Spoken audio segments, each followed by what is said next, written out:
Netcasts you love. From people you trust. This is Twit. Bandwidth for the Tech Guy is provided by CacheFly. CacheFly.com. Hi, this is Leo Laporte, and this is my Tech Guy podcast. This show originally aired on the Premier Radio Networks on Saturday, March 2nd, 2013. This is episode 957. Enjoy. The Tech Guy podcast is brought to you by Stamps.com. Start using your time more effectively with Stamps.com. I use Stamps.com to buy and print real U.S. postage whenever we need it right from my desk. You can too. For our special offer, go to Stamps.com, click the microphone, and enter Tech Guy.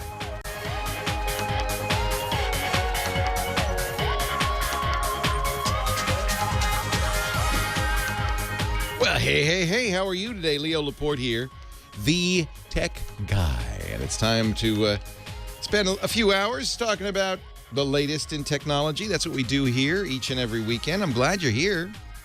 Great show for people who are, like tech. Certainly, if you're a tech enthusiast, you want to talk about things like computers and the internet and smartphones and all that, home theater. But even if you're not, maybe you want to just a little, information. Make it a little easier to understand what all the gobbledygook, all the jargon means and how to get the most out of technology. Because everybody agrees. I think there's no question that technology is changing our world. And by that, technology is a pretty broad term. So I do like to narrow it down. Who was it? Was it Arthur C. Clarke? Somebody said technology is just something that wasn't around when you were born. So if you were born in 1843, a zipper was high tech. Whoa, you mean I don't have to use buttons? They just pull that thing and they go, whoop, wow. A pencil was high tech. A fork in the Middle Ages. Now that was sophisticated. So, it just depends. That, technology to me, when I say that, is digital technology. And it has really changed everything, in our lives. And it's very simply put, taking real-world information, sound, video, numbers, facts, turning them into bits, ones and zeros, that can flow with the speed of light, that can be copied perfectly. I mean, think about that. Remember, maybe you don't if you're younger than me, but those of us of a certain age, remember cassettes. And if you had a great cassette, maybe you made a mixtape and you wanted to give it to a friend, you could do that. You'd put it, they even made machines with 2 cassette recorders in them. You put one on the left side, one on the right side. I had one of these. You press record and it, what we call dubs, the audio from one cassette to another. But every dub, every copy was worse than the original. And so after a few copies, it just sounded horrible. It was terrible because each time you copied it, you lost a little bit of information. And with that, the record industry said, well, we don't like you doing this, but go ahead, kid. If you can stand the quality, go ahead. But then along comes digital, right? CDs and digitized music on your hard drive. And guess what? Not only can you make a copy of it that's exactly the same, perfectly the same, no degradation at all, but then you can transmit it at the speed of light anywhere in the world. Now the record industry sits up and takes, now they go, oh, we got a problem. We got a big problem. And that's what happened. That's digital technology. That's the technology we talk about. The internet, the ability to communicate from one person to another instantaneously all over the world, all comes from this notion that you can turn text and sound and video into ones and zeros that can be perfectly transmitted at the speed of light. Skype, think about 20 years ago, what you would have thought if I'd said, oh, yeah, you can call anybody anywhere in the world for free. The sound quality is much better than telephone. And oh, by the way, you can send high-def video too. You can see them. It's something that we live with now. It's not so surprising. It's not so, it's just part of our lives. But what a change that is. Remember, I was talking about this the other day. My mom still thinks long-distance service costs $1 a minute. she says, when she calls me, she says, I can't afford this call. I'm going to hang up. You call me back. I said, okay, Mom. Actually, she just got, I think she just got Verizon Fios with unlimited long-distance calling. And then she gets it. She understands. But it wasn't so long ago. I remember you would tell somebody and you called them on the phone, I'm calling long distance. You might even shout because the quality was, I'm calling long distance. This is costing a lot, is what you're saying. Please hurry up. Not anymore. When I was in college, I fell in love with a girl across the country. I was in Connecticut. She was in Arizona. And this is a silly thing teenagers do, but we would call each other at night and I'd, oh, I love you. And then we'd fall asleep on the phone. $1,000 phone bill later, I stopped doing that. Now, work groups are spread out all over the world. They keep Skype or something similar running all the time, and it's as if they're working next to each other, and it costs them nothing. Wow. Wow. But so we talk about that. We talk about the wonders the digital age has wrought, the changes, and also helping you understand them so that you could take advantage of them. Digital photography. I mean, what a marvel. In fact, our digital photographer, Chris Marquardt, talks every weekend about how to get the most out of your digital cameras. Home theater. You can get, I remember the first time I saw a Blu-ray movie. Do you remember that? The first time? I'm not saying the first time I saw high def. I'd seen high def. But the first time I watched a movie in Blu-ray. And I saw more in that movie than I saw when I saw it in the theater. I was blown away. So now we have in our homes surround sound, big screens, many of us, high-def Blu-ray, and you're getting an incredible experience. And that used to be the realm of only the very wealthy, the Sylvester Stallones in their screening rooms in Hollywood. And now, not everybody can afford it, but it's much more commonplace, much, much less expensive.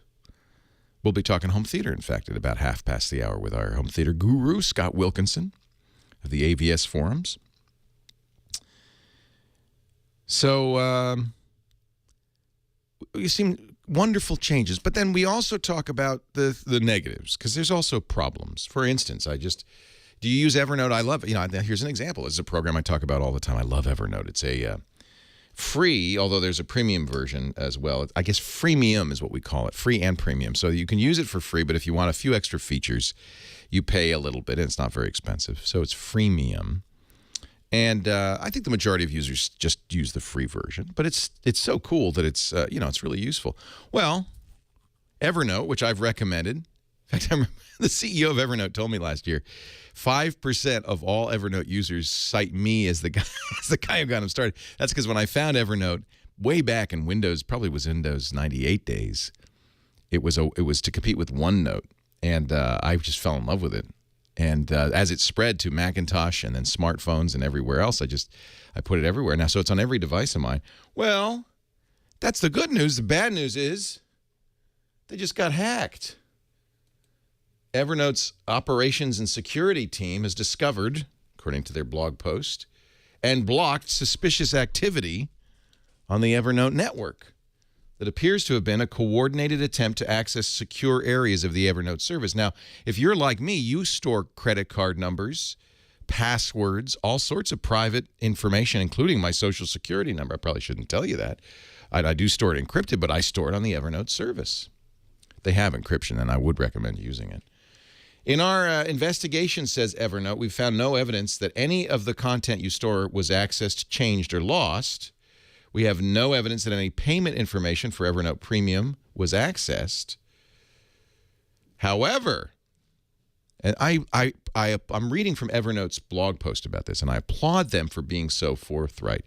If this happened to your bank, you better believe you wouldn't get an email from the bank saying, "Oh, by the way." However, the investigation has shown that the individuals responsible were able to gain access to Evernote user information, including usernames, email addresses, and encrypted passwords. Now, just for those who understand what I'm about to say, this is for the geeks among you, their passwords, they say, were hashed and salted. And that's not a breakfast. That's although it is a mighty fine breakfast. But it's actually very good news. It means that if you used a good password, it's very unlikely that they were able to do anything. However, Evernote is saying if you sign into Evernote, every single user is going to have to create a new password now. Oh, boy. Oh, boy. Leo Laporte, the tech guy. Maybe not. I didn't. I thought I would. Huh.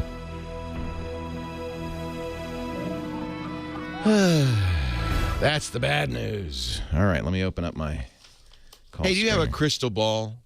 You know, the kind that tells you you're about to have a computer disaster. No, I don't know. I don't have a crystal ball.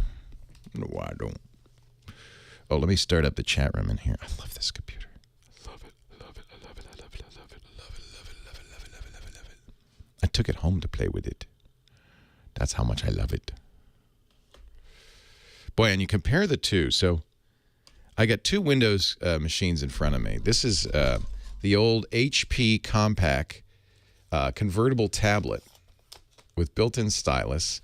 This is XP vintage. Stylus is right here. Boing.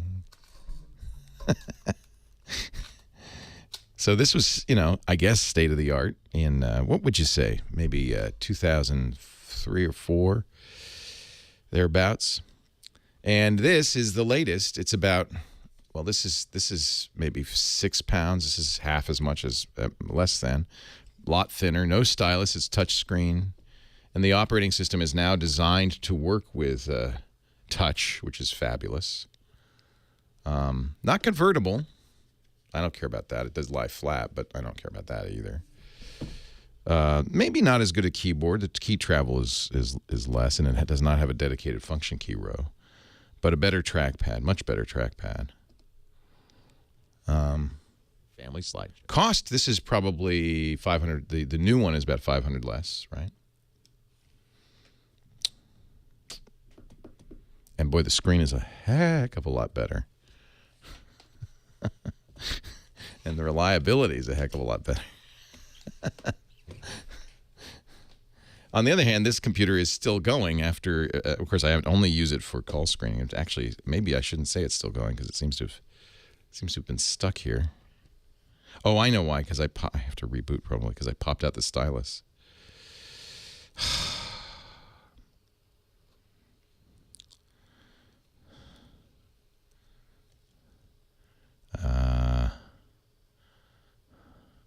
Log off. So you can't just touch the screen. You need a stylus to do this. Yes, I'll log off. Ah, there we go. That worked. Whatever I did there. There's an IP address conflict with another system on the network. Oh, shut up. Like I care. Motion Boy? What's a Motion Boy? A Motion Boy? Jeez. Yeah, it's probably a Pentium. I don't know what it is.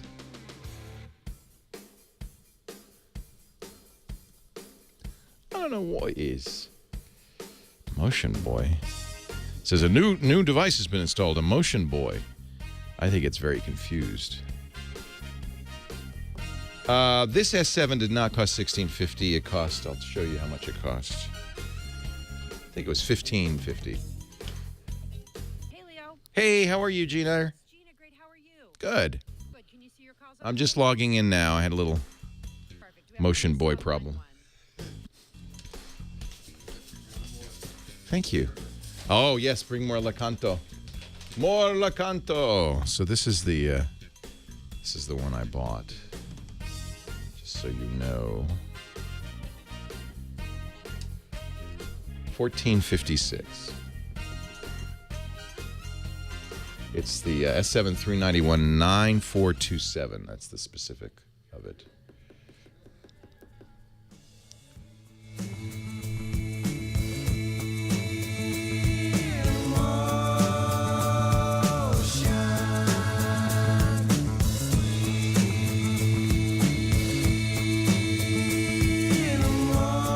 Leo Laporte, the Tech Guy, episode 957 of the Tech Guy Show, in an ever-continuing quest to right wrongs, to save the world one computer at a time. The phone number, I didn't mention it, and I apologize, but of course there's plenty of calls, but I thought I'd maybe mention it for future reference, is 8888 Ask Leo, 888-827-5536. Toll free from anywhere in the U.S. Outside the U.S., no fear. Fear not, because it's a toll-free number inside the U.S. You merely call that number with Skype or something like that, and you should be able to reach me. No problem. 8888 Ask Leo, 888-827-5536. And we also have a great website, which I must recommend, called the Tech Guy Labs. Please use that. If you want, you hear me say something and you go, what did Leo's, what was the name of that? Don't email me, because I try to respond to emails, but I'm flooded, as you might imagine, with emails that are exactly that. What was that thing you mentioned? Just go to the website. It'll save you a lot of time. You may hear from me in 6 months. Sometimes I answer mail that's 6 months old. I admit it. I go, wow, I forgot. I didn't see that one. Whoops. But better if you go to Tech Guy Labs, you can get that information right away. TechGuyLabs.com. You can also join the chat room from there, and that's a nice place to go. 700 people in our chat room right now. There will be more. Nicely moderated for family friendliness. TechGuyLabs.com has it all. Gina, hit return on that first call. I don't know the name or city, but I do have control of the call screening apparatus. Melissa in Richmond, Virginia. Melissa, Richmond, VA. Hello, Melissa. Leo Laporte, the Tech Guy. Hi, Leo. Hey, I'm great. How are you? Hey, I'm watching you on Twit Live. I like that. I should mention that if you go to techguylabs.com, you'll also see a link to a live video. You can watch me drink my coffee. Fascinating. I did. I saw you drink your coffee. Hey, can I tell you, you have the best voice in the industry. Oh, you're so nice. Smooth, so nice. I sometimes think that, sometimes you see a movie star and you go, oh, he or she's only there because of their looks. Sometimes I feel like this all is just because I have a pretty voice. If you saw me in person, you'd say, oh, wow. Too bad the face doesn't match the voice. You do. There is no doubt. Well, thank you. It's very nice of you, Melissa. Now that you've flattered me, what can I do for you? Well, you know how you said you're saving the world one computer at a time? That's it. That's my motto. Can mine be next? Yes. Yes. I have a dilemma. We have an iMac. Okay. My son has been trying to upload videos and photos and stuff. He's always filming and doing stuff like that. And so he's a teenager. He is a teenager. Yeah, great. He's a very creative teenager. I think that's wonderful. I'm thrilled. It is wonderful. Yeah. I'm starting to have the trouble, though. I've got a terabyte backup. Oh, good. External hard drive. Excellent.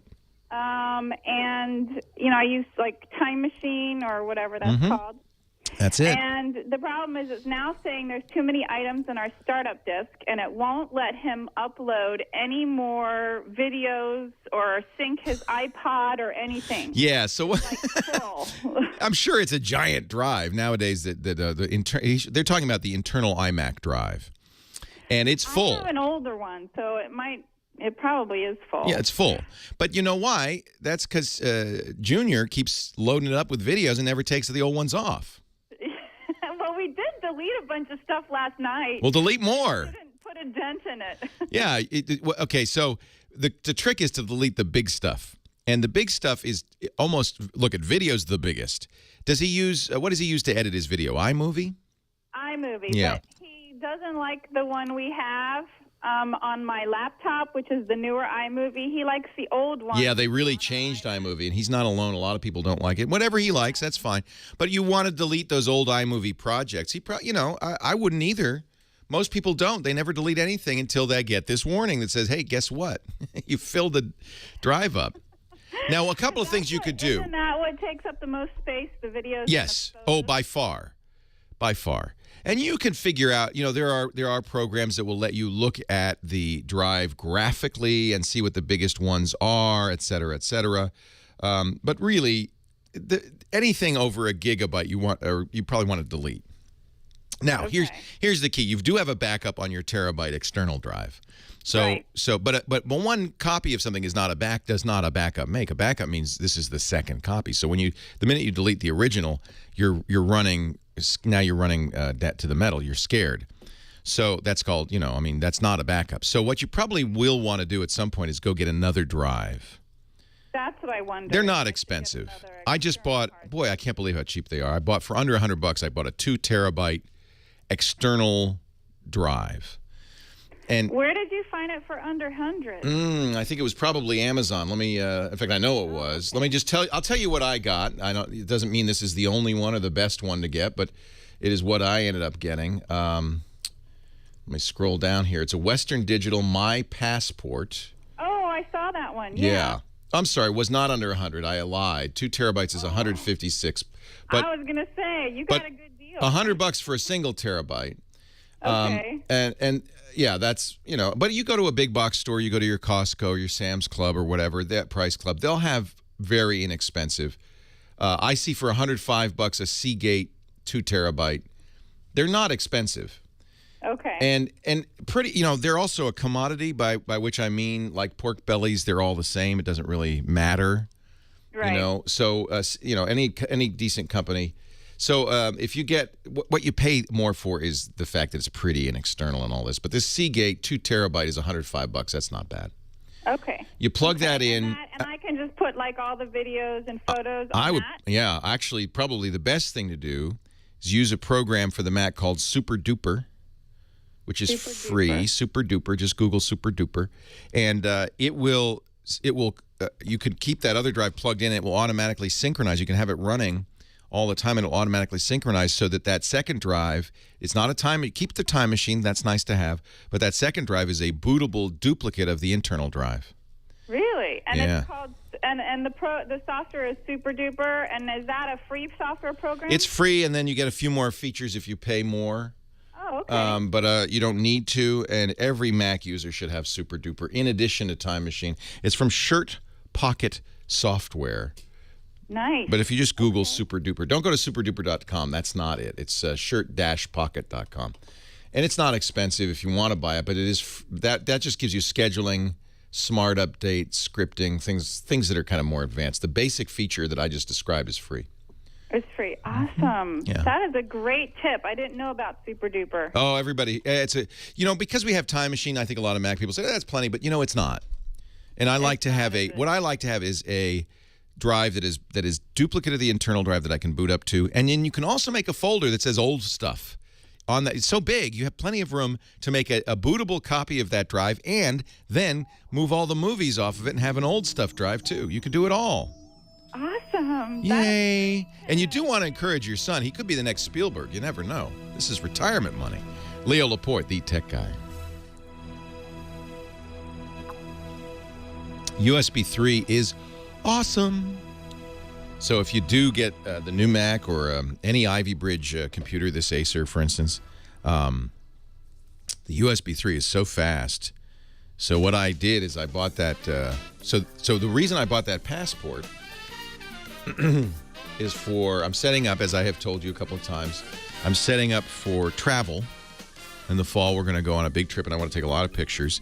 So I'm also setting up my workflow for pictures. And I bought this because it's USB 3, which means it's super fast. I always have 2 hard drives when I travel. And what I do is I also buy extra SD cards. In fact, it'd be ideal, although I can't always afford it, depending on how long the trip is, to have it not to have to erase the camera memory, right? So then that's one copy. I go through Lightroom. I import it in Lightroom. I have enough room on my hard drive for most trips that I can have a copy there and a copy on an external drive. Not the Passport, but I actually have an SSD, 256 gig SSD, that is my immediate photo drive. I actually don't keep the photos on the hard drive because my MacBook Retina is only has 256 gigs. So I have a dedicated 256 gig just for the pictures. And then I sync that using ChronoSync, but you could use Super Duper. But I sync it with ChronoSync to the Passport. So what happens is I get home from the day of shooting pictures. I got 500 pictures. I import it. I don't erase the card until I have to. I import it from the card onto the SSD drive in a Lightroom catalog. I also import, then at the end of each day, I run ChronoSync and make sure that both external drives are duplicate. I also copy the Lightroom catalog, so I have that. So now I have 2 copies, plus I have the SSD. And if you really wanted to be crazy about it, you could also make a copy on the computer, and then you'd have 4 copies of the photos. And then when I travel, I take one of the portable drives and put it in my carry-on, and one of the portable drives and put it in my check. And then you have your laptop with you. And that way, you're really pretty sure you're not going to lose any of those images.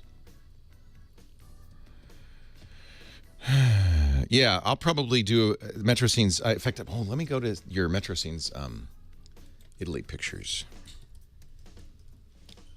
Best of Italy, because you sent these to me last week, and I wanted to, look at that. Look at that. That is a time exposure, huh? Maybe 30 seconds, a minute. That's beautiful. Oh, Capri. I'm excited about this OMD. I am you showed us this before. This is gorgeous. I'm very excited about the OMD. The images I'm getting with that 75 millimeter lens are beautiful. The color and the clarity is stunning.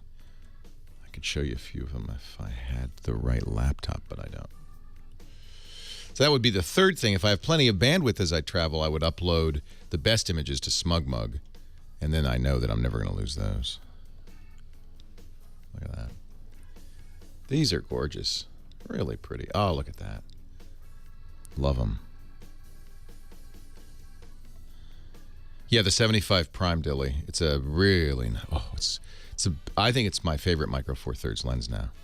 I'm really liking Micro Four Thirds. I know the sensor isn't as big, but it's so much lighter and easier to carry around, and I'm just been very happy with the results.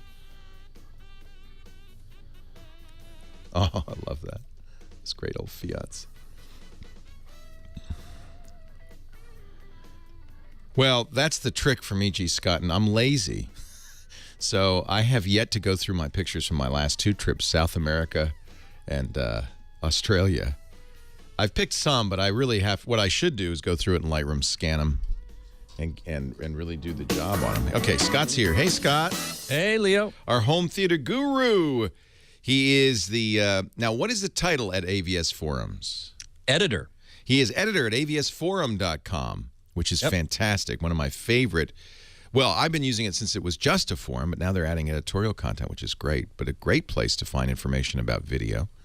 Oh, yeah. And the community is so wonderful for the most part in terms of helping people. You post a question and you get a ton of response. That's where I learned to hack a TiVo. I wrote a book based on it, basically. So there you go. Yeah.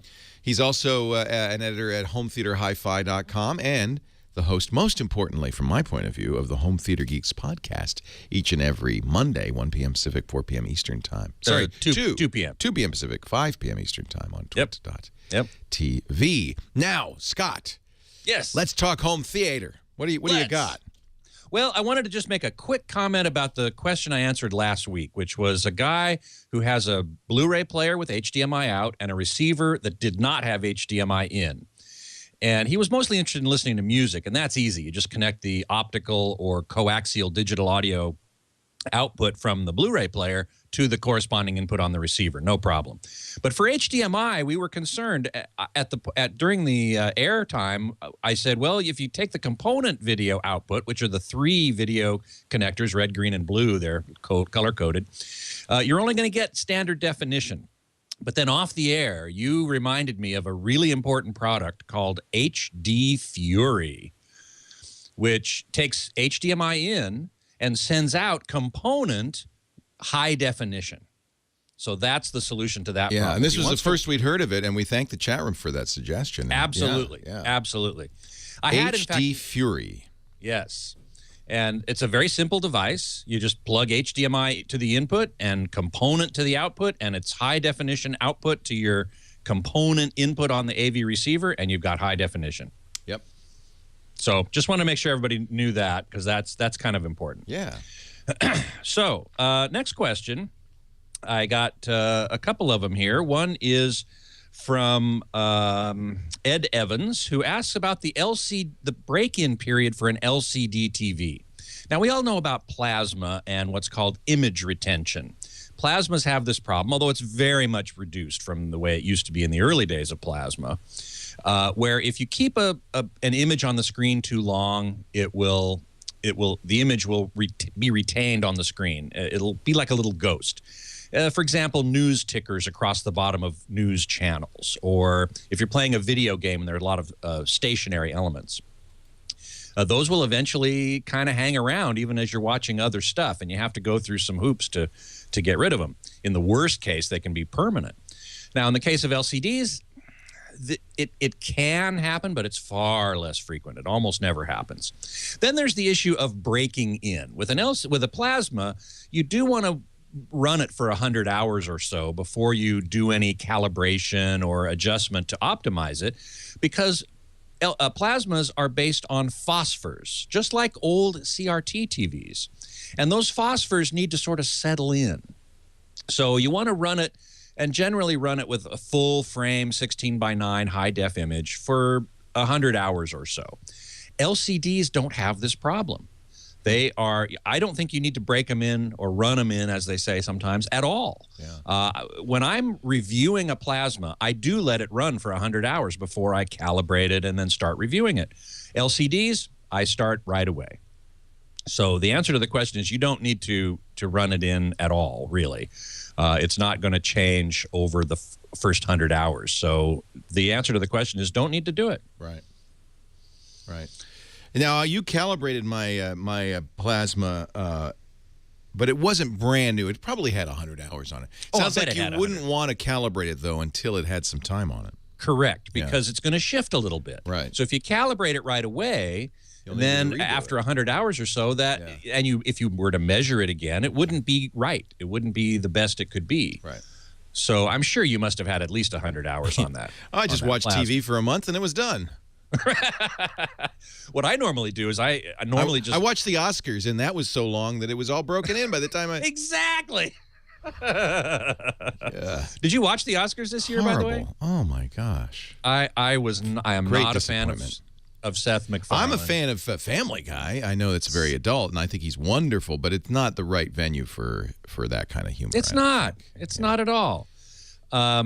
Yeah, it stirred up a big mess on on Facebook and Twitter. And it was just bad all around. The whole thing. It was a terrible show. But that's life, Game of Thrones is coming up in March. You're going to want a nice surround sound, big screen TV for that.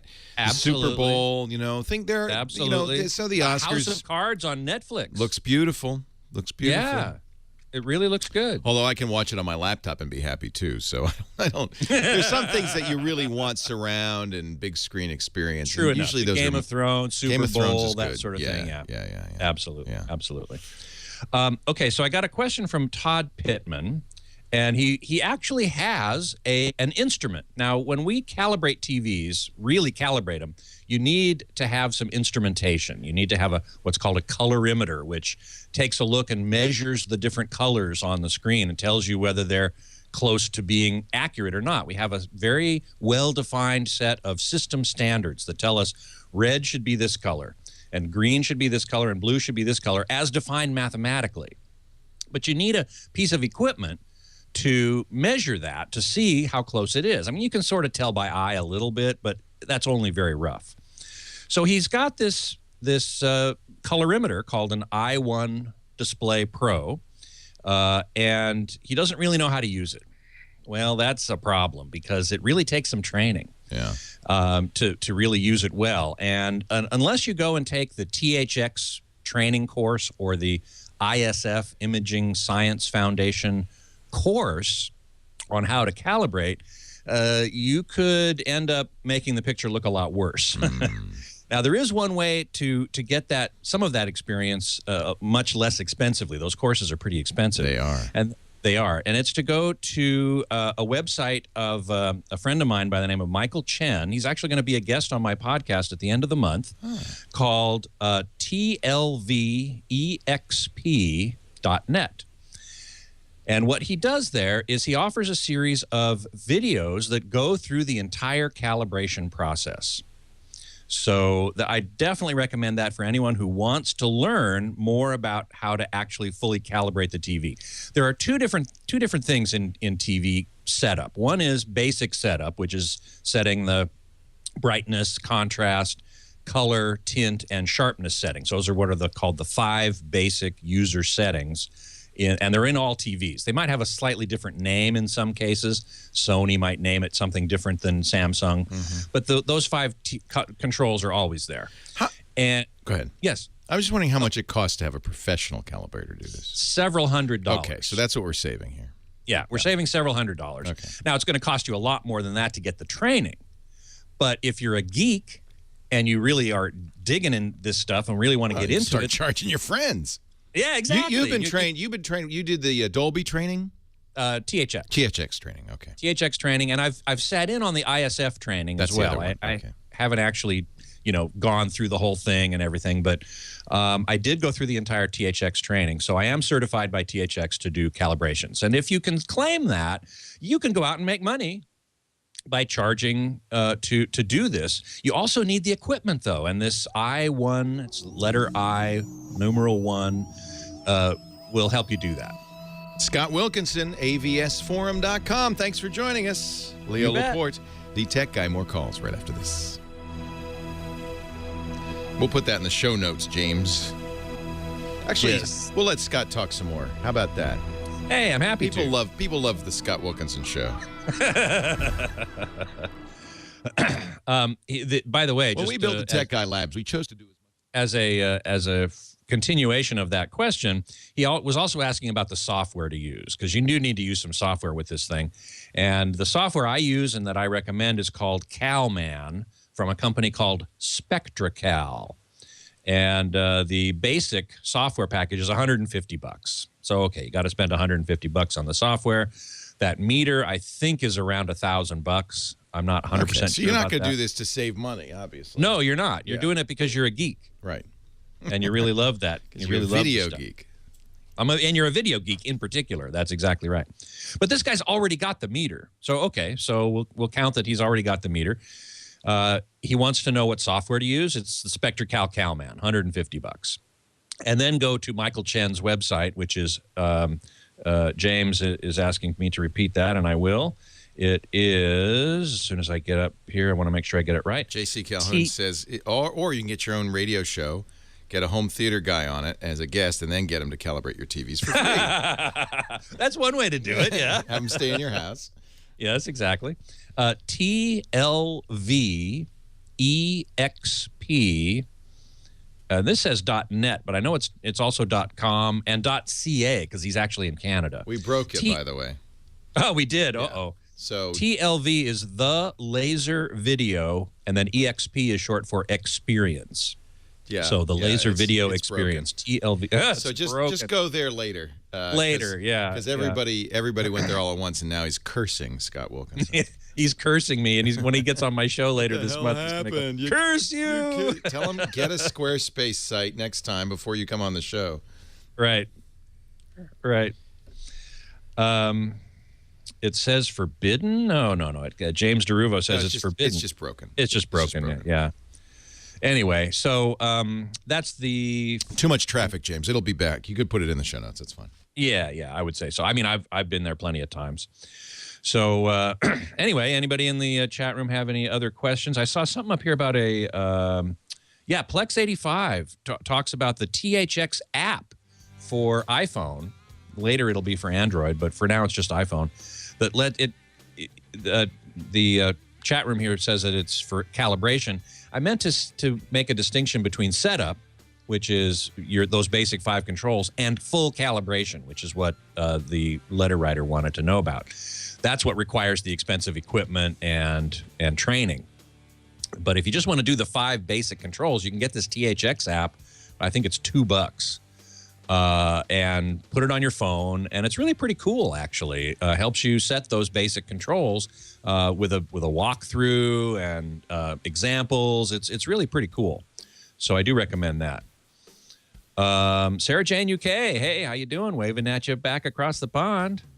And hi, the Sue. So nice to see you here.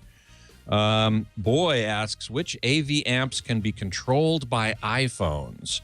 AV receivers is probably what you're talking about, and there are quite a few. I just saw an example of one yesterday, which I can't talk about till Monday, but there are plenty. There are lots of AV receivers now that have control apps on the iPhone and Android, for that matter, that let iPhone, iPad, any iDevice, that let you control the AV receiver from the iPad.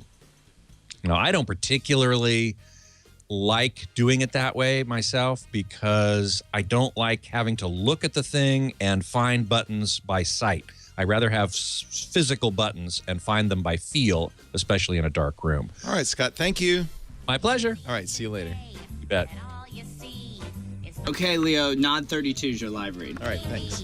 But where are those good old-fashioned values? On the Oscar stage, Leo Laporte, the tech guy. He's the family guy.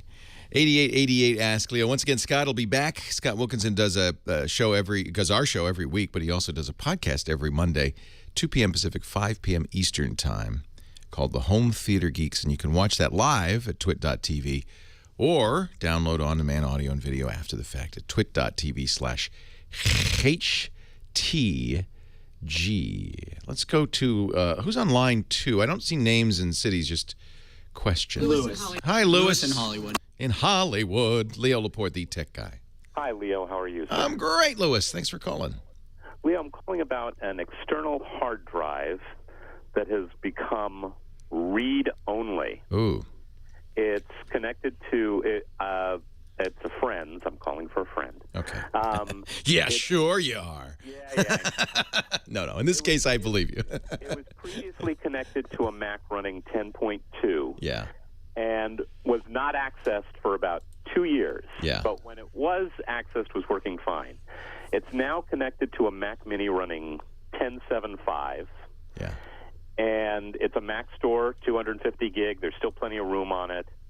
And when he looks at, I had him look at the Get Info, and it says formatted as Mac Standard. But, that's fine. I've seen this happen before, particularly on Macs. Right. And I went to the Genius Bar, and they got nothing. They say nothing, huh? Yeah. They said, well, we don't know. Oh, come on. This is fairly common. I'm surprised. Well, that's what I've heard. My friend did some research. Yeah. And he said apparently it's fairly well known, but it's something that Apple is silent on. Oh, that's interesting. I've had it happen to me. So you've run Disk Utility, I presume, right? Well, that was the next step. Is I have a copy of Disk Warrior that I was going to loan. That's a great utility. But try Macs, the Apple built-in hard drive utility. That comes with all Macs first, and see if you can repair it. Okay. Can you actually read data on it? Yeah. First thing, probably, it would behoove you to make a copy of the data on it before you do anything. That's what I've suggested too. Yeah. As long as you continue to read it. This happens. I'm trying to remember. I've had it happen to me. Drives go into read-only mode for a variety of reasons, and I just don't know the automatic way to fix it. I think running Disk Utility would be my first choice. That's built in, and try to repair it, verify it, and repair it. The fact that it's saying the file system is Mac Standard means probably what you're seeing is that this is my guess, because it's almost certainly wasn't formatted Mac Standard. It's probably HFS, which is a more modern, much more modern. They haven't used Mac Standard in ages. Right. So that means to me that what is happening is that the drive is corrupted and is reporting, the partition table may be damaged, and it's misreporting what it is. Gotcha. And so I think it's my suspicion is that it's just a corrupted drive. If you get the data off of it, the easiest thing to do would be to run Disk Utility and repartition and reformat it. And then which will wipe everything off of it. But if you've got a copy, that's okay. This utility works well on external drives. Yeah. Okay. Yeah. I've only tried it on internal drives. Yeah. Okay. Well, it doesn't do all that much, so it works fine on external as well. Okay. It's an external drive. Okay, now that could also mean that there is a physical problem with the drive controller or the USB interface in the drive. Okay. And that may mean it's time to throw it out. Get the data off of it is job one. Yeah, I agree. And I think reformatting it will certainly fix it. Repartition, then reformat. Make sure it's HFS Plus this time. And then finally, don't trust the drive, because if it was, in fact, that the drive got corrupted, it could be that the drive is a little flaky, and it may happen again. Okay. Thanks for the call. Thank you, sir. Thanks for helping a friend. It's always nice when the geeks step forward and say, I'll help you. Run into the phone book, put on your geek outfit. I'm here to help. Who was that nerdy man? Why, I'm just Nerd Man, here to format your drive. Let's see, Steve in Detroit, the Motor City. Leo Laporte, the tech guy. Hi, Steve. Hi, Leo. How are you? I'm great. Welcome. Thank you very much. I've been having a problem for the last couple of weeks. My internet service was doing fine until it slowed down until I get a lot of the 105 error. That means unable to resolve a DNS address. That's a weird error. Yes, that is a very weird error. And it's been, Do you have what kind of internet do you have? Cable modem, DSL? I have a Comcast internet modem. And once you get online, is the site relatively fast? Are you able to stream movies, things like that? It was relatively fast. I don't stream movies a lot. I do stream sometimes YouTube. And I have been trying to break down problem solving because a couple of weeks ago I updated my antivirus to 2013 version. It was Kaspersky is a very good antivirus. Yes, it's very good antivirus. And did it detect any problems? It didn't detect any problems, and I have read reports that it have temporarily knocked people offline. But now, in 2 weeks, I'm suspecting it may be my cable modem because it's been coming on and off. Sometimes it will come on, that's what and it is. Sometimes it will come off. Yeah. So getting a 501 means, I mean, this is a problem with error messages. Computers are stupid. They're boxes of rocks. Just very fast boxes of rocks. So what they detect as an error is not necessarily useful. For instance, you might say, I have a DNS problem and change your DNS server. But really what it could be, and I think you've given us the clue here, is just that your cable modem's flaky. So the first thing to do is call Comcast. Now, they don't like to roll trucks. It costs them a lot of money. My experience is the best thing to do is to bring the modem to the Comcast cable store, to actually go there and say it's broken. And in most cases, they say, okay, here's a new one. Because you're renting it from Comcast, I presume. So just what I ended up doing, because I did not want to rent their kind of junky modems, I went out and bought an Aris DOCSIS 3 cable modem. You can buy them and own it. And now it's more expensive initially, but of course you don't have to pay them monthly $4 or $5. And so after a year and a half or 2 years, it pays for itself. And you're going to get a good one at state of the art. It's they reuse these things. But if you don't want to buy one, and this may not fix the problem, so my first suggestion is let's just do the free thing, which is go to the cable store, say here, broken, and they'll go here, new one, plug it in. You may have to make a call to them to say, hey, I've put a new modem in, please ping it, please send the signal down the line that activates it, and then things should get better. If your modem's coming and going, that's not a good sign. If that doesn't fix it, then it may be for some reason that this is why I asked about the Kaspersky. It is not unusual for malware to modify DNS. DNS is what your computer uses to find websites, and the first thing a malware author wants to do is make sure you don't get any information about how to get rid of the malware. So they usually will modify a file called your hosts file to block sites like Norton's Semantic Antivirus Research Center and places Kaspersky's own page.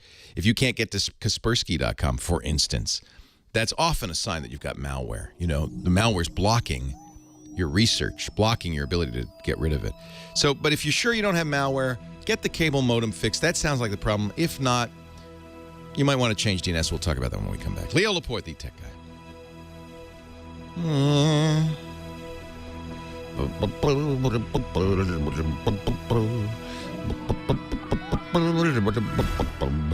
Yeah, if you call them, what they don't want to do is roll a truck. Costs them a lot of money. They don't want to send a guy out.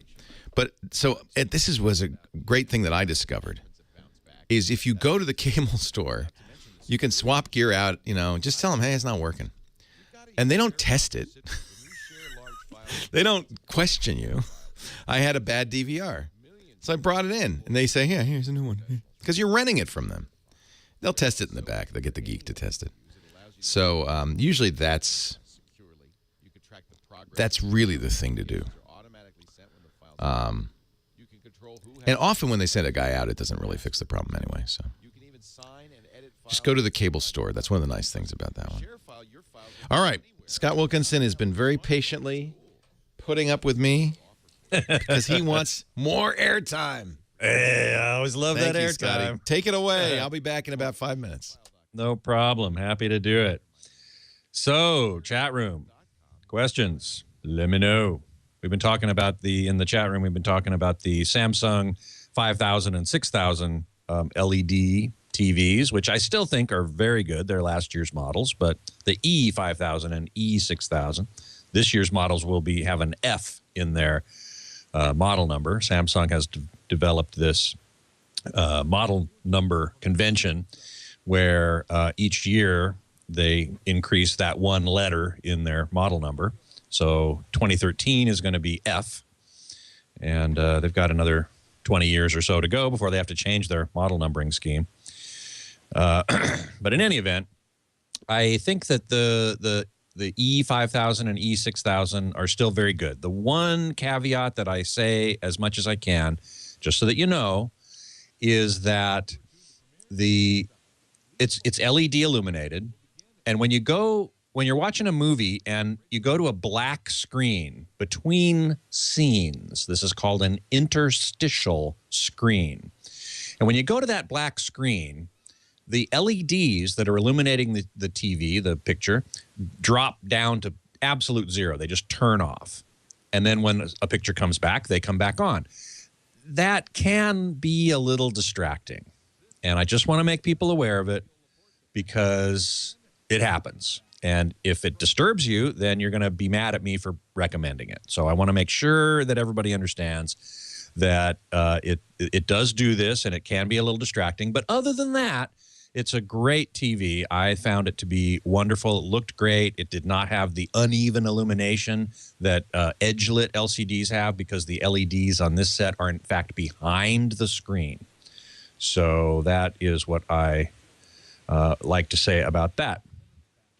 Bill in Michigan, last year's models sounds like best bang for the buck. Generally, that's true. I often recommend that you get TVs and other electronics, home theater electronics, from the last year's models before the new ones come out. And in fact, I wrote a piece. I'm going to be doing several pieces on AVS Forum. There's one on there about the best reviewed flat panels from 2012, because those have mostly all been reviewed by the major outlets. And the 2013 models haven't been reviewed yet. They haven't been released. So now's the time to get a great deal on a 2012. I sound like a used car salesman, but it's true. There are some very good reasons to go with last year's models. Primarily, you're going to get a great deal. Now, are the 2013s going to be that much better? In most cases, they're going to be somewhat better, maybe a little bit better. There's one exception I can think of, and that's the Panasonic ZT60. Their brand new flagship. It's a new model number for them, and it is, from what I saw at CES, it's stunning. It's really, really good. It's in fact significantly better than last year's models. And last year's models weren't chopped liver by any means. They were great. The VT50, last year's flagship, was considered the best flat panel of 2012. But the ZT60, the new one, I saw a comparison at CES in a blacked out room, and man, it looked good. So we haven't seen a review of it yet. It hasn't been released. So I can't say for sure until we actually get one in our hands and look at it. But that's the one exception I can think of to maybe you might want to wait. If you've got the money Now, the 60 or 65-inch ZT60, we haven't even heard an official price, but it's something on the order of $4,000, which isn't chicken feed. But when you compare it to, say, the Kuro of 4 years ago now, which was $7,000, it almost seems like a bargain. Let's see. The Chewmeister wants a 32-inch LED TV. What brands are good for $400 budget? I don't normally look at TVs that small. Sorry to say, that's not considered home theater as far as I'm concerned.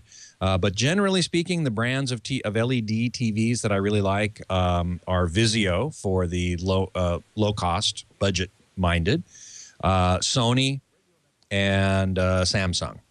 So if you look at those, you'll undoubtedly find something in the 32-inch TV in the $400 budget. David Bix is saying, riddle me this. What would you say is the minimum quality setup to get an audible difference out of high-res audio like HD Tracks Download and SACD?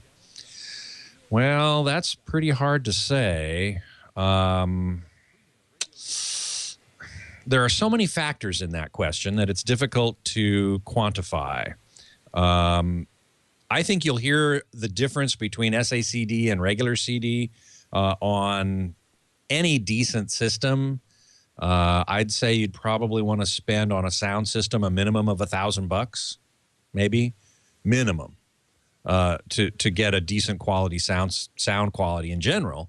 And certainly you would be able to hear the difference between SACD and regular CD, or MP3, much even better. You wouldn't have to spend that much money to hear the difference between SACD and MP3 for sure. Virgil asked, do smart TVs differ between plasma, LCD, and LED? No, they don't. They're all basically the same functionality. And I will also point out here that the difference between LCD and LED TV is that an LED TV is simply an LCD TV with LED backlighting.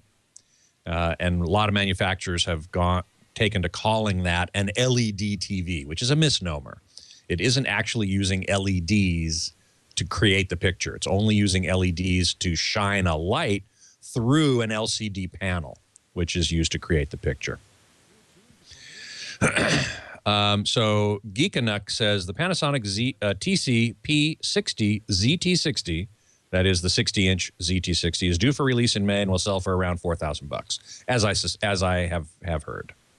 So that is that's an expensive TV, no doubt about that. But it's, from what I saw at CES, man, oh man, did it look good. David Bick says, I've definitely noticed a difference between the DSD, SACD versions of certain recordings, even over high-res PCM re-encodes. Well, now you're getting pretty geeky there, David. And I'm going to be posting an interview with Mark Levinson that I did last week, in which we talk about this. And you'll have to read about it then, because here we go. Thanks, Scott. See you later. You bet. My pleasure. Bye-bye. Bye now.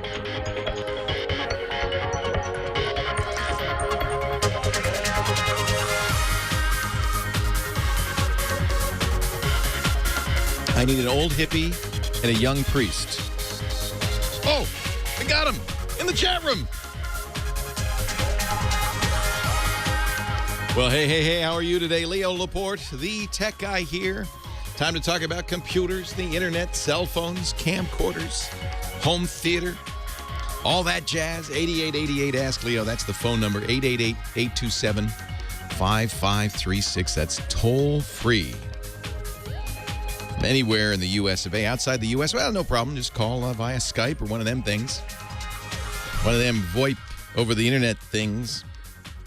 And you won't have to pay anything. 8888 Ask Leo. The website is techguylabs.com, and it's just a great place to go if you hear something and you say, what did Leo say? I don't remember the details. All of that, links to everything, and everything we talk about is there, as well as links to the chat room, the video, the audio, everything you need. techguylabs.com. Patsy in Huntington Beach, California. Leo Laporte, the tech guy. Hi, Leo. Hi, Patty. Pat C. So- Pat C. What's that? Pat C, right? Not Pat T. Pat C. Yes. Yes. Patsy. Hi, Patsy. So on my home network, all the devices on it, sometimes about half the time, when I go to Google, it comes up as an unverified server or it redirects to the Facebook login page. Okay, you've been hacked. That's not right. So you type in on your browser, google.com, Yes. and you get the Facebook login page. Yes. That's and it not happens good. on all the devices. Oh, interesting. On my Not just home one computer, everything, as long as you're in your home network, huh? Yes. Holy And that includes PCs and Macs and iOS devices. Holy camole. What does that mean? I was hoping you could tell me. Yeah. Well, first of all, it's not supposed to do that. Second of all, when you see that, please do not log into Facebook. I do not. Yeah, because if you go to a site and they ask you for, hey, what's your bank account number? That's not a good sign. Oh, while you're here, just give us your login for Facebook. We won't tell. That's not a good sign. If you go to google and you get facebook.com, that's bizarre. So the only way that I know you could, well, I don't know how you could do this network-wide. It'd be easy to do on an individual computer. In fact, it ties to this last call we had. What hackers sometimes do is modify. If I get some malware on your system, the last thing I want you to do is figure out how to get rid of it. So I may modify the way your system finds internet sites to prevent you from going to certain places. Google would be one, right? I don't want you searching Google for ways to disinfect my machine. So it's not unusual that Google gets redirected. And if I really were nasty, what I might do is do exactly what's happening to you, is try to get you to log into what looks like a Facebook page but isn't. Now, when you see this page, does it say in the address bar facebook.com? It does, though, depending on which device it is. About half my devices come up and say, hey, it's an unverified server. Unverified server. And give me a big red. But other sites work fine. Yes, it's just Google. Just Google. Yeah, that makes me really nervous. Okay, I'm going to tell you a couple of things you want to do first to make sure you didn't get infected. Okay. Although why, I'm puzzled because, again, an infection is specific to a single machine generally. I'm worried that are you on, is it a Wi-Fi network? It is a Wi-Fi network. And you're sure you're on your Wi-Fi router, not somebody else's? Yes. All right. Sarah Med in our chat room has a suggestion. Do you have a pencil? I do. Write down, this is the Google number directly. This is not the DNS. So you normally write google.com, and what it does, your DNS server, which is run by your internet service provider, would give you this number, 74 period. Just type this into your browser, 74 period, 125 period, 224 period, 72 period. That's one of Google's addresses. And what should happen is Google should pop up. If it does on all your machines, then there is something going on with DNS. That's the phone book lookup system that the internet uses, because the internet only uses numbers, just like a phone.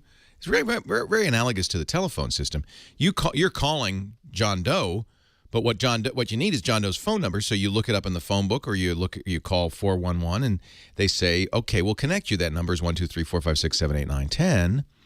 And that's the number you need. Same thing with the internet. You want to go to google.com, but really that's 74.125.224.72. And so that lookup is done automatically for you, done first on the computer. It can be done on your router. And then if neither your computer or your router knows, then it goes to your internet service provider. Providing that your internet service provider hasn't messed you up, I would guess that your DNS has been rerouted on the router. That's bad. That's a bad guy does that. So do you know how to configure your router? Have you ever done that? I have not. And is your router provided by your internet service provider, or is this something you bought after the fact? It's provided by my internet service provider. So they could walk you through this as well. You might call them and explain this, and they will. What you will do is you'll go into your router. You do it from any computer via the browser, and you need an address like 192.168.1.1 or something like that. That's a local address for the router. When you enter in the right address, it'll ask you for a login and password, which you probably don't know, but your internet service provider will know. And then you can go into the settings, and then what you want to do is look at those DNS settings. And my suspicion is you've been hacked, and that your router is pointing to a bad guy's router. This is a known attack. What happens is they modify the DNS so that you get malicious sites instead of the sites you're trying to go to. Okay. I don't mean to scare you, but I'm glad you called. When you see behavior like this, that's not good. Who's your internet service provider, Patsy? It's Time Warner Cable. Yeah.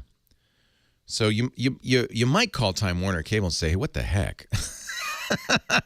And with any luck, you'll get a service rep who says, oh, yeah, we've seen this before.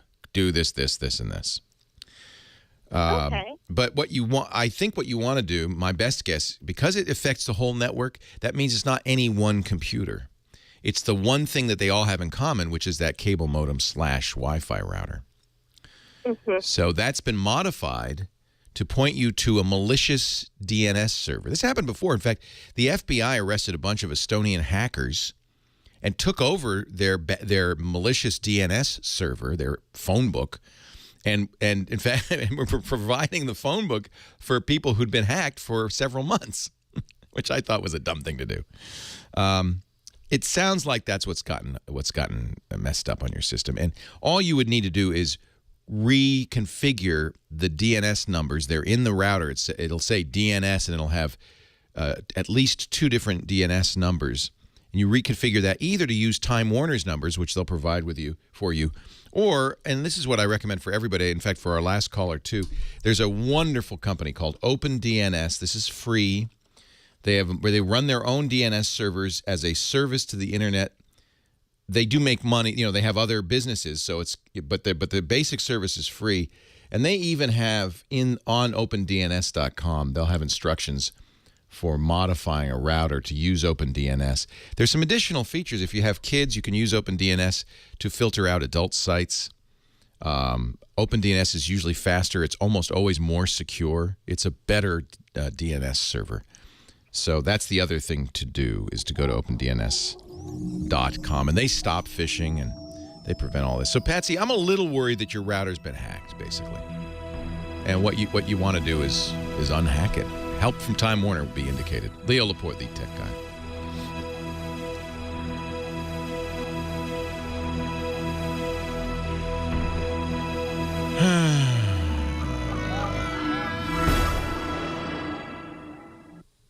What did he open DNS I can't decide do? whether IT is more like whack-a-mole with different problems stick up their You're saying they blocked every other quality site? I think that's not OpenDNS tech, Jake. I think you might have another problem. OpenDNS is actually very reliable and highly recommended. gives you all the tools you need in one simple cloud-based tool set so you can take control of your unpredictable Nerve, that is news to me if you think that Steve doesn't like OpenDNS. I think that's incorrect. One of the reasons we like OpenDNS, and Steve recommends it, is because they are using secure, DNSSEC, which a lot of internet service providers are not.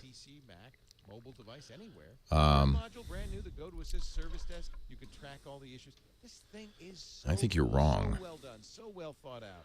You've got to try it free for 30 days. Visit GoToAssist.com. Tech Jake, it was working good this week. There's something wrong with your system. GoToAssist.com, promo code Leo. When we built the Tech Guy Labs, we chose to do You do not need an account. You can just use their servers, although I would set up an account because that gives you some control. That's when Russell, my IT guy, Yeah, he has a DNS bench tool that if all you care about is the speed of your DNS server, we love ring you can see, and there might be some faster servers. I think that the difference between this and OpenDNS is so minor that there's some, text messages to customers and colleagues from your business phone number on your smartphone. No more using your personal number. I'm ignoring you because you just keep pasting in a link to Wikipedia, but thank you for sharing that. And they have a special offer just for you, my listeners. When you buy one desktop, I don't know no IP. I know OpenDNS. up to 20 phones. So call this number. Yeah, DNSSEC is huge. 5190 800-443-5190 800-443-5190 or visit ringcentral.com and use the promo code Leo. Ringcentral.com. You can use Google DNS, the 8 number. That's fine. I prefer OpenDNS.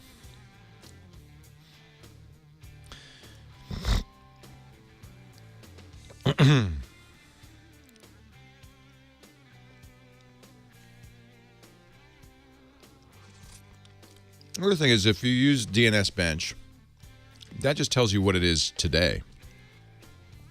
OpenDNS is consistent and reliable all the time. Yeah, I'm familiar with that, Mark UK. And if you do DNS Bench, you'll see OpenDNS is always in the top 4 or 5 anyway. Yeah, I've used DNS. I mean, I know about it. I don't need to use it. I have static IPs, but...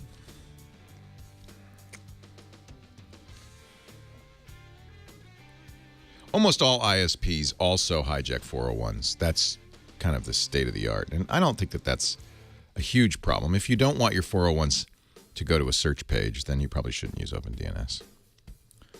I think that's dumb. Well, thank you for spamming me, thetechbuzz.net. I guess we won't be plugging you in any form or fashion in future.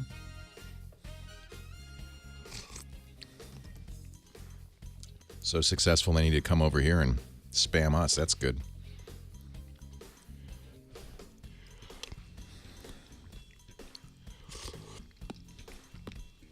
Yeah, I agree. DNS errors, that is absolutely true.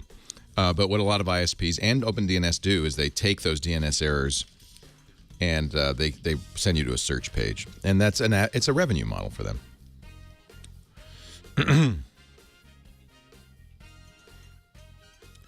I think the way OpenDNS handles this is fine.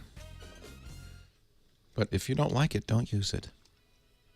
Get your own radio show and recommend something else.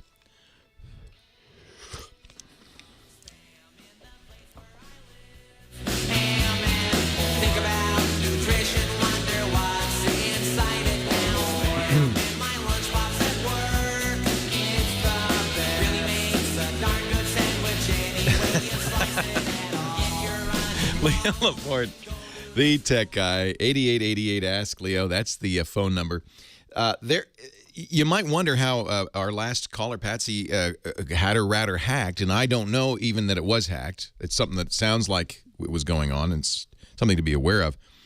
I want you to be aware of a very significant bug in routers that we know about. We've talked about. My security guru, Steve Gibson, has been on the show a couple of weeks ago to talk about.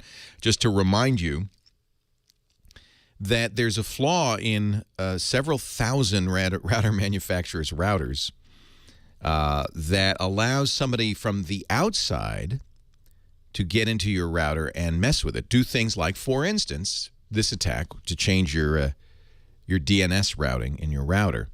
And why would they want to do that? Well, it would be great if they could redirect you from therealfacebook.com to hackerfacebook.com, where they can capture your credentials. Or even better, from yourrealbank.com to hackerbank.com that looks just like therealbank.com, and then get your bank login credentials. So there's reasons for this particular type of attack, and unfortunately, it's very easy to do because of a major flaw in a large number of routers, which nobody who makes routers is acknowledging.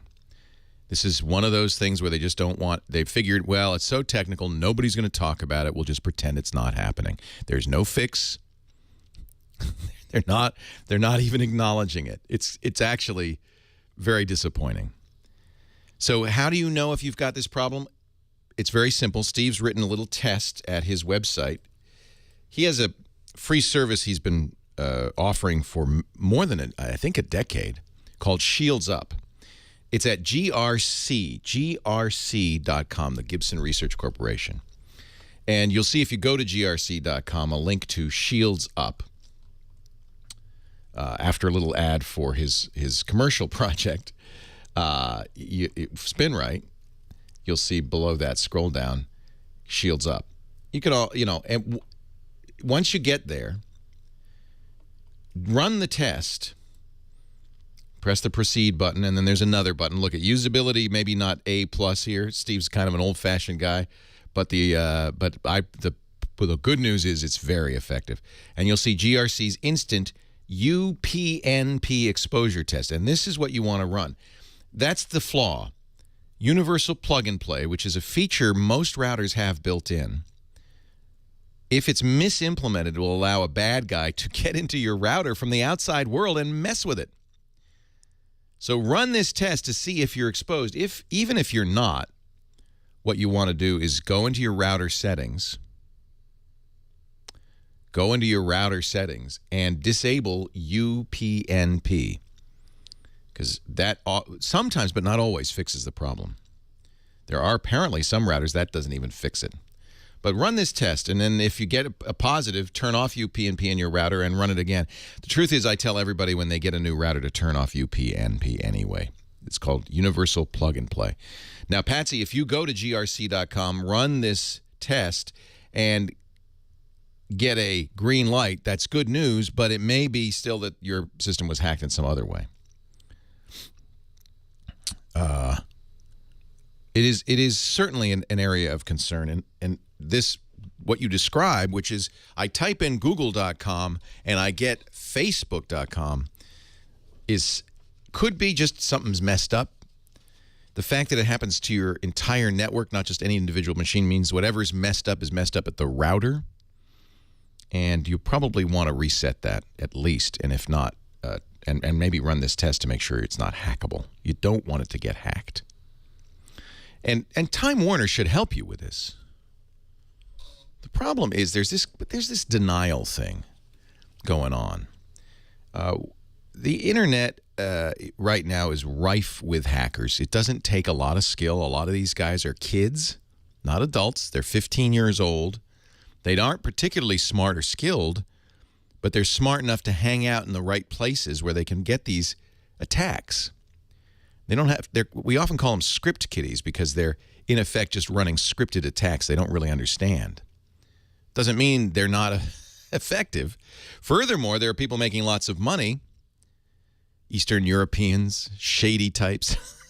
Well, there are probably some people all over the world, people doing this, by hacking into systems and reselling them for a variety of nefarious purposes, yours included. So we are in a world, really, which is rife with hacking, rife with exploits, that is, ways for hackers to get in. We discover more every day. But unfortunately, some companies prefer just not to talk about it, just prefer to stick their heads in the sand.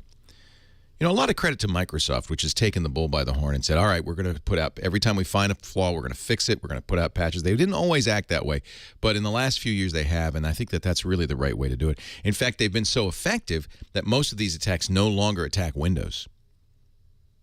Windows has been very effective at patching, at fixing these flaws when they're found, because it is the most common operating system in the world. It's the most attacked, but also the most tested and defended.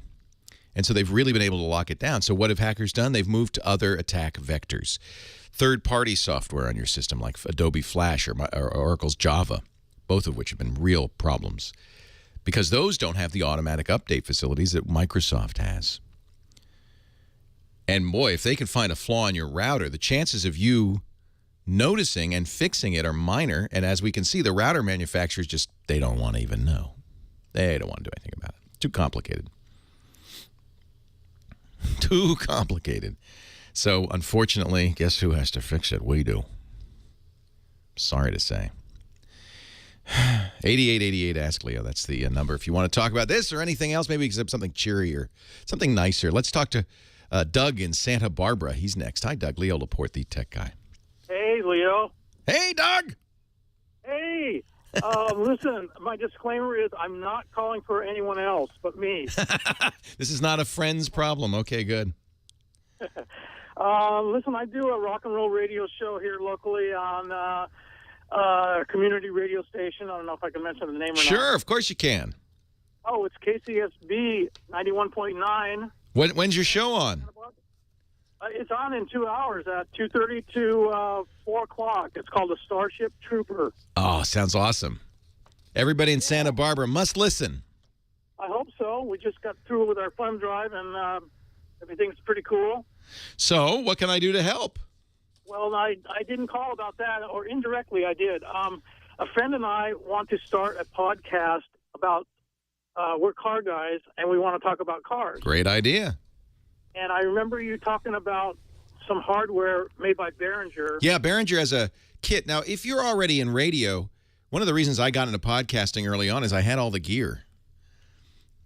You know, if you're already in radio, a podcast is merely a radio show that you allow people to download.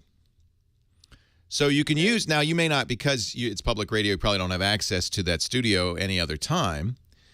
But the way you make it a podcast is you record the audio, you make it available for download, and you publish a playlist, a feed we call it, that people can automatically download and update. And that's what makes it a podcast. Hang on, I'll give you some more detail right after this.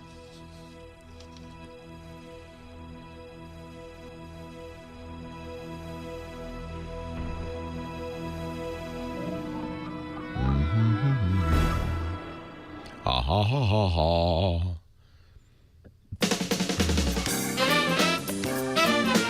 Ba-da-ba-da-ba-dee-doo, ba-dee-do. Ba-da-ba-da-bum. Ba-da-ba-dee-ba-da-bow,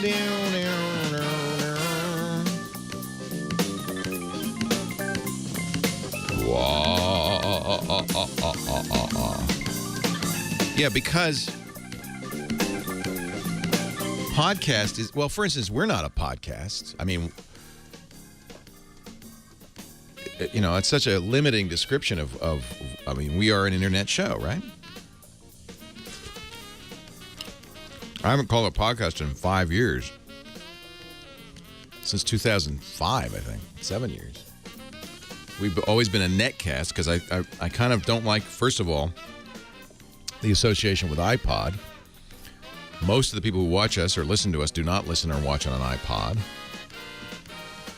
The only reason I use podcast is because it's what everybody understands the term. I don't even like netcast, really. We're an internet broadcaster is what I say. When people ask me, what do you do? I'm an internet broadcaster. Actually, what I say is I'm a broadcaster. I'm a broadcast journalist, or I'm a technology journalist using on broadcast. And then I explain, I do a radio show that's on terrestrial radio, but most of my shows are on the internet. That seems like a good description, right? I think people know what that is.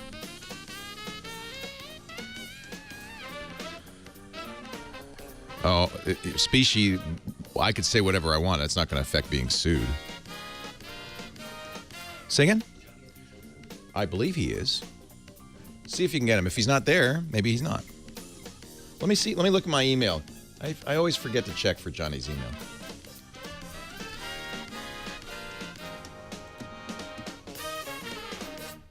Yeah, I haven't seen anything from him lately. He may be traveling, though. If you don't...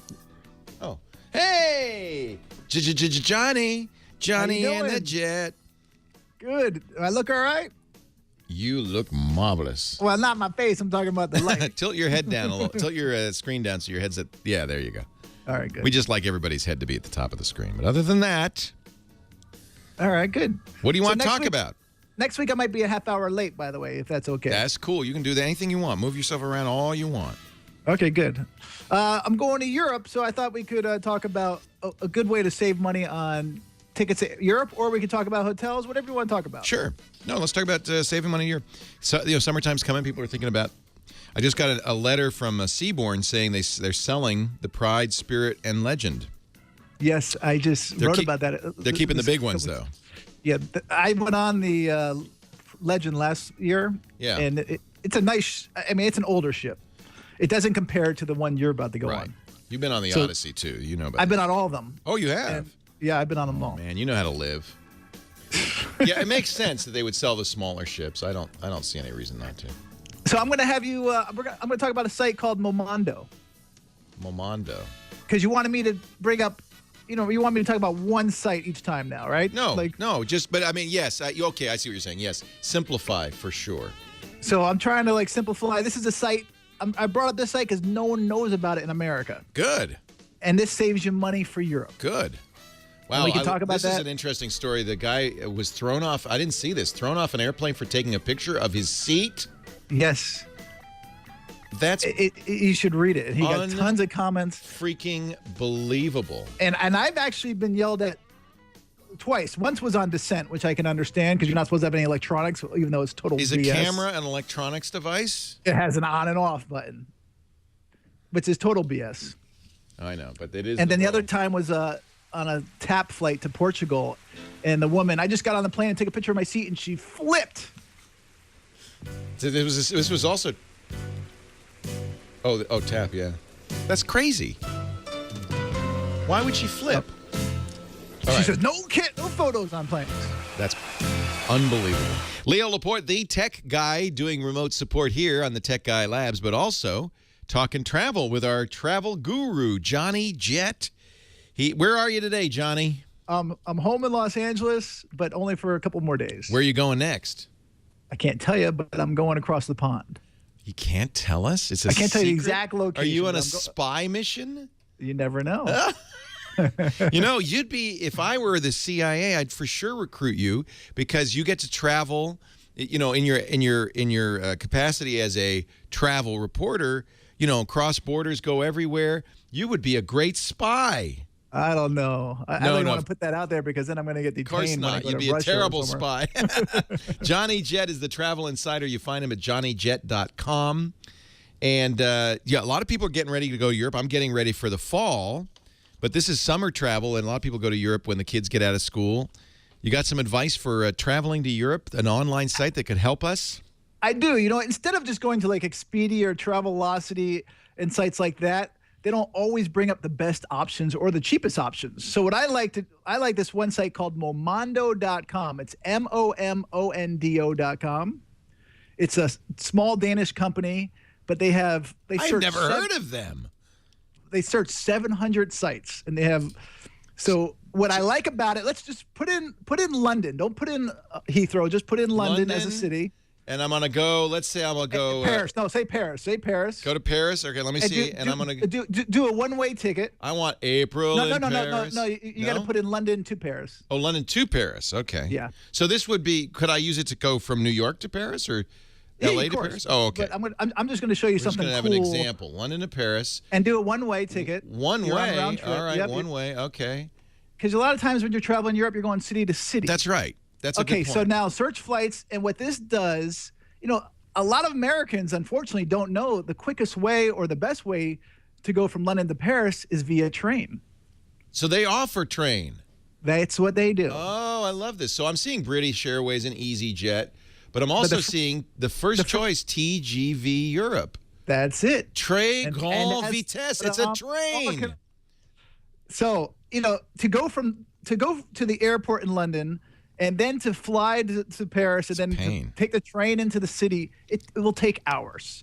I mean, it could take 4 or 5 hours. This is great. So it's and by the way, the cheapest way is to go by train. Yes. And this is for next week, by the way. $119. Wow. Yeah. You put in for March 13th. So imagine you do it in advance. Yeah. Oh, I want to go to Paris. So how do I get to London? Well, getting to London is a great. I mean, you can try going to London from here too. No, that's all right. MOMONDO, Momondo.com. And they do not just flights and train, but they do hotel and car rental and all that stuff too, right? But what's also nice about Momondo is that they bring up, when you put in London and not just London Heathrow, they'll bring up the low fare carrier. So you should be seeing I am Luton or in Stansted. EasyJet and these weird and they bring up the low fare carriers like EasyJet and Ryanair, which a lot of the online travel agencies cannot do. I read that Ryanair charges you to go to the bathroom. Is that true? No, they don't. But the CEO always talks about that he's threatening to do it. The guy is just a genius in trying to get publicity. Everything's cheap on Ryanair. But warning, with Ryanair and EasyJet and all these low-fare carriers, they usually leave from a alternate airport. Mm-hmm.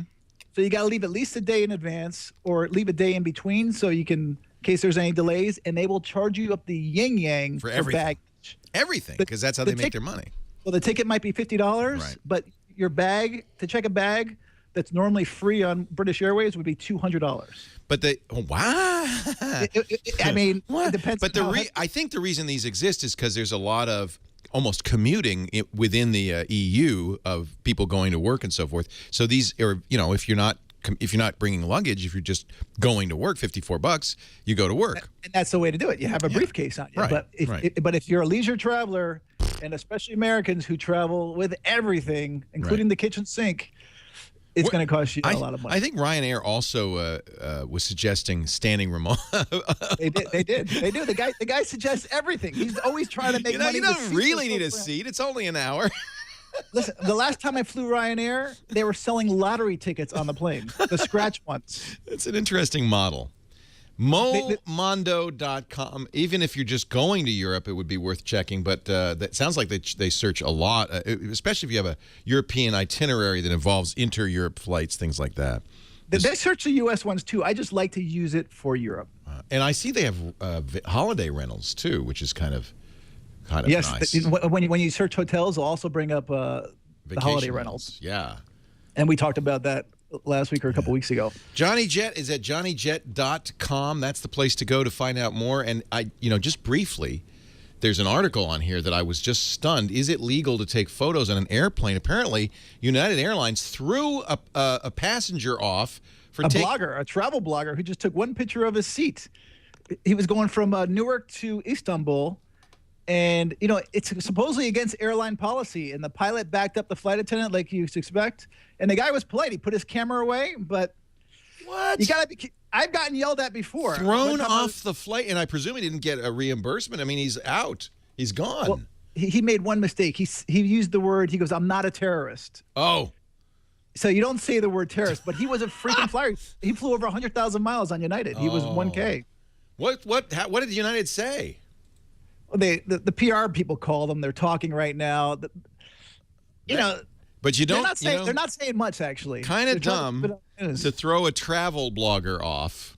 Yes. Because you know what? They're going to write about it. Well, in this day and age, it's dumb to throw anyone off for something like that because they have Twitter, they have everybody's Facebook. Got a way the news is going to go around. Yeah. Nanoflash. But the moral of the story is that the flight attendant tells you to do something, you got to do it. Just put the camera away and suck it up. So his mistake was not agreeing. He said, "No." He actually agreed, and all these passengers, there are quotes from all these other passengers saying that he was very polite and that he did what they said. But this flight attendant, for some reason, had it out on him. She thought he took a picture of her, but he didn't. Unbelievable. Read all about it. JohnnyJet.com.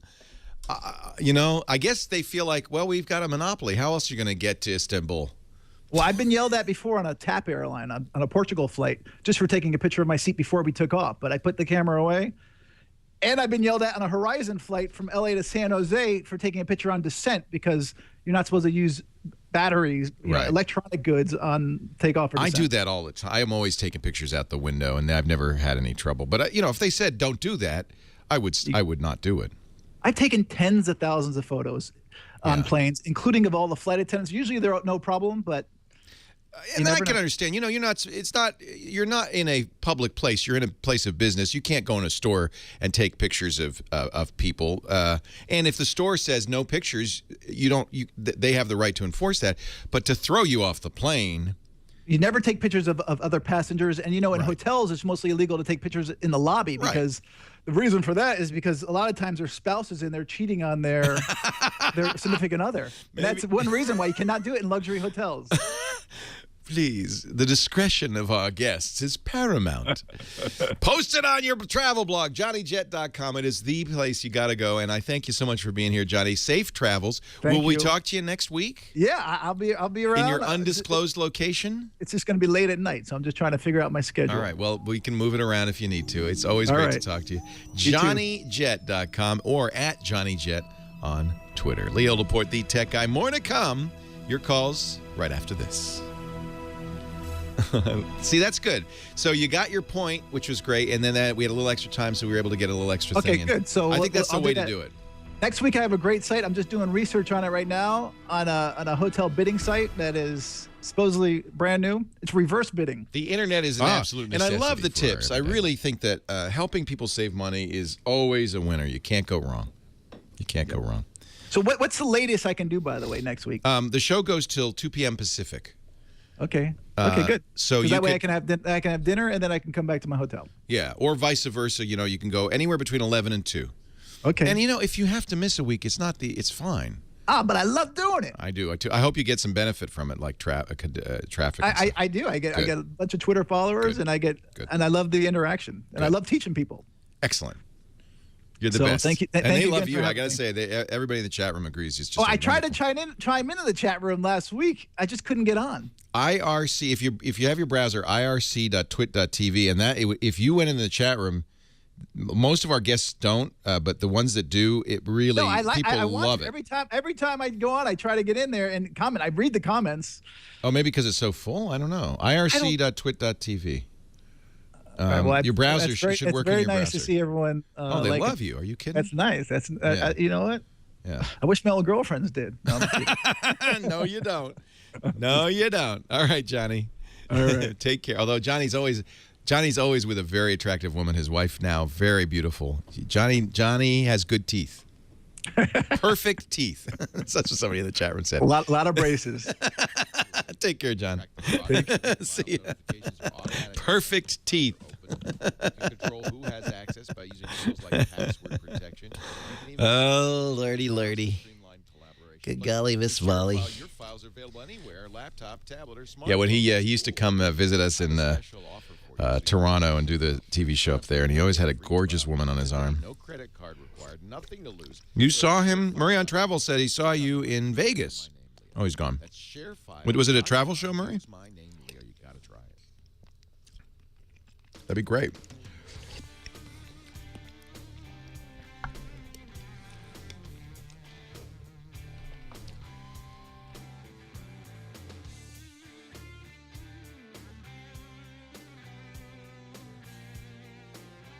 Oh, that's a good idea. We could have him review luggage and that's a great idea.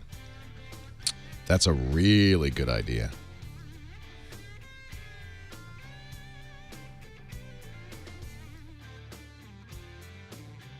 I don't know the SX260.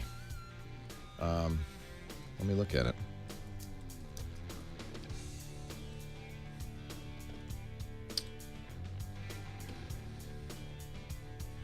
Looks like a decent camera for that size, for that price, rather. I'm a fan of the power shots in general. Hey, Masa Media. How are you? Welcome back. I'm glad to see you didn't die.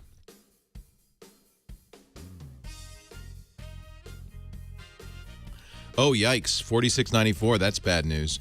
So the problem is there's no list of routers that don't have the problem. I can tell you it's expensive, but I always use the Apple Airport Extreme. It definitely doesn't have the problem. It doesn't support UPnP at all. It uses its own NAT PNP, which is a much better technology.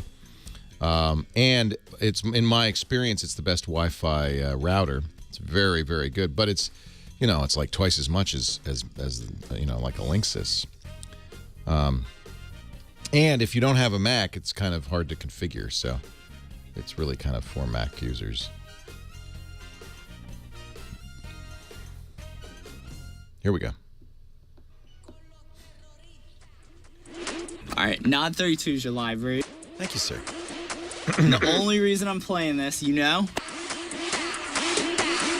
Harlem Shake. Why does the FAA have to get involved? The FAA is involved in the Harlem Shake? Are they saying you can't do the Harlem Shake on commercial jetliners? Is that what's going on? When will the madness end? Leo Laporte, the tech guy. Tell me, Kyle, did the FAA say no Harlem Shakes on airplanes? They're looking into it. They're looking into it? 88 88. Ask Leo. That's the phone number. You know what the Harlem Shake is? It's a I don't even get it. It's a silly YouTube meme in which you play that song you just heard. And the video starts very short. The video starts with one person dancing to it and everybody else ignoring them. And then everybody starts doing the dance. So apparently some people did this on a group of Colorado college kids did this on a Frontier flight. And I think it's pretty funny. However, the FAA is investigating. Well, we hear some passengers were exuberant on a flight, and this is not allowed. It was an ultimate Frisbee team, and apparently some other people on the flight got into it. Everybody on the flight, as you could see in the video, if you look at it. He's the guy who organized it, the captain of the ultimate Frisbee team, Dan Epstein, says he consulted with flight attendants and asked permission, and they said, yeah, sure. Then they asked other passengers. No one objected. The FAA says we're trying to find out if the plane was at a safe altitude for passengers to be doing the Harlem Shake. What is the safe altitude for the Harlem Shake? Frontier says all safety measures were followed. The seatbelt sign was off. It was okay. Dude, you're right. It did break. Now that's my Harlem Shake, in which I broke the. See, that's dangerous. I actually broke the table we use on the internet show Twit. Airlines have gotten a little crazy. They're gotten a little feisty. But in this case, it wasn't Frontier. Frontier's fine.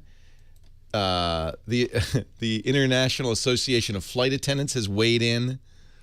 Oh my goodness. Veda Shook, the president of the Association of Flight Attendants, told CNN, well, you don't know what every person's intentions are.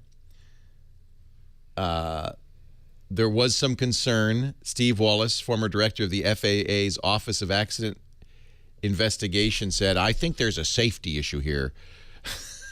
And you don't know what a federal marshal might do. Well, that's true. 8888 Ask Leo. Unbelievable. We have become a nation of sourpusses, haven't we? Just cranky sourpusses, afraid of our shadow. I think the terrorists did win. We're just terrified. That's the point, isn't it? Make everybody looking over their shoulder all the time. Unbelievable. John in Raleigh, North Carolina. Leo Laporte, the tech guy. Hi, John. Hi, Leo. How are you? I am well. How are you? Hey, pretty good. Long-time fan. Thanks for joining us. What can I do for you? My wife and I, we both have iPhones, and I enabled photo stream on both of them so that we can share the pictures. Yeah, on that's a nice feature. Yeah, yeah. And on my MacBook Pro, all the pictures show up fine. Yeah. But the other day, I enabled it on my Windows computer, and the photo stream pictures, some of them are upside down. Yeah, so everyone's floating there.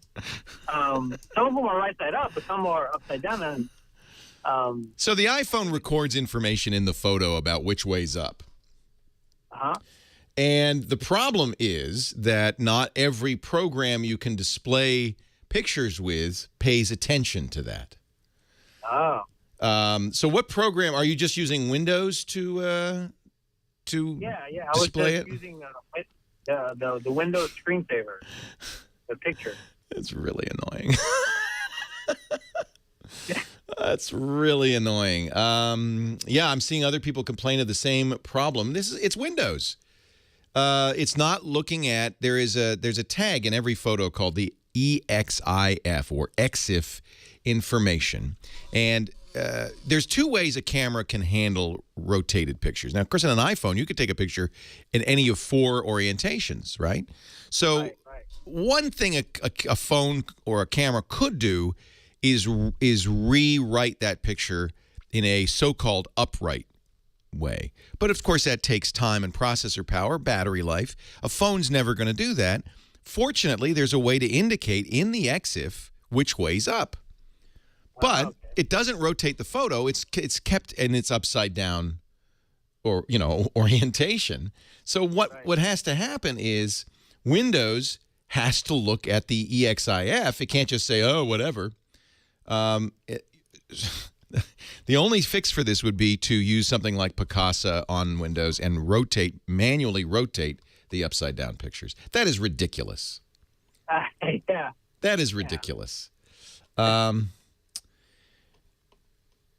is I'm looking on a Mac Rumors forum, which we'll put the link to in the show notes, that said that's possible to run your pictures through the Fast Picture Viewer Codec Pack. And what it will do is automatically, $15, but you can try it for free. And what it will do is automatically go through all the pictures, look at the EXIF, and then physically rewrite the picture to be oriented properly, which means your screensaver will do the right thing. Okay, and then my wife can stop making fun of me because she thinks your pictures are upside down. It's not your fault. If you think about it, the phone can take a picture in any of 4 ways. It doesn't want to always fix it because that would take time and battery life, and of course, it's a phone. So it just does the right thing, which is an industry standard. It says, hey, this is the upright way it should be.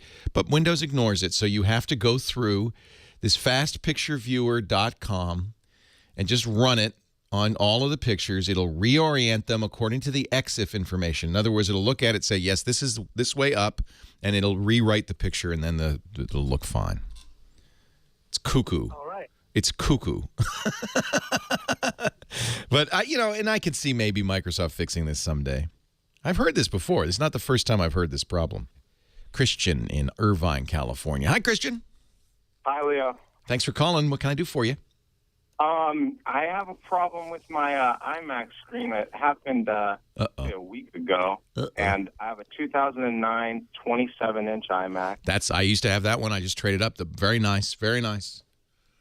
Yeah. It's What's going on? Exactly what I need to. Yeah.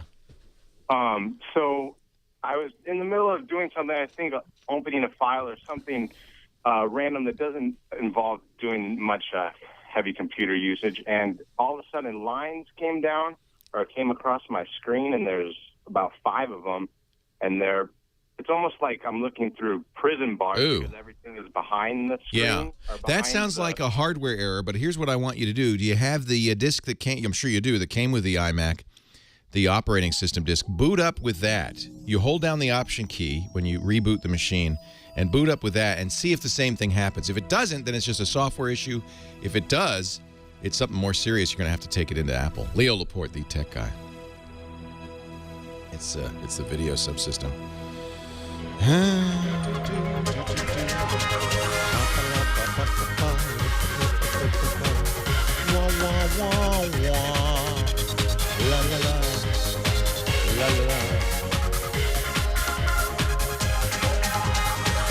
Well, hey, how are you today? Leo Laporte here, the tech guy, and it's time to talk high-tech computers and the internet and cell phones and all that jazz at 88 Ask Leo, hour 3 of the Tech Guy show this week. 88 Ask Leo. Chat room agrees that if you start to see lines on your monitor, especially now, this is the drawback to having an all-in-one computer, by the way, on an iMac, or there are others like the Dell XPS 1. Vizio makes all-in-ones now, where the whole computer is in the monitor. If the monitor goes bad, well, you got to take the whole computer in, and that's what is probably happening here. It's, I would guess, not the monitor itself, but the video subsystem, the video card of the monitor. On the iMac, I think that's on the motherboard, which means a new logic board is probably required for this computer. In 2009, I'm sure it's out of warranty by now, so it's not going to be a cheap repair. And I've seen that happen too. I've seen it happen on a laptop. It's not unusual on a laptop because of the torque that you get, the twisting you get when you carry a laptop around, especially if you hold it by the edge, can crack the motherboard or cause connections to break on the motherboard that can cause some real problems. So I've seen it happen before on a portable computer, not on a desktop, but these things happen from heat or power surges or just decay. We're all falling apart in one way or the other, even our computers. Dave in Riverside, California. Leo Laporte, the tech guy. Hi, Dave. Hi, Leo. Thanks for taking my call. Really enjoy the show. Thank you.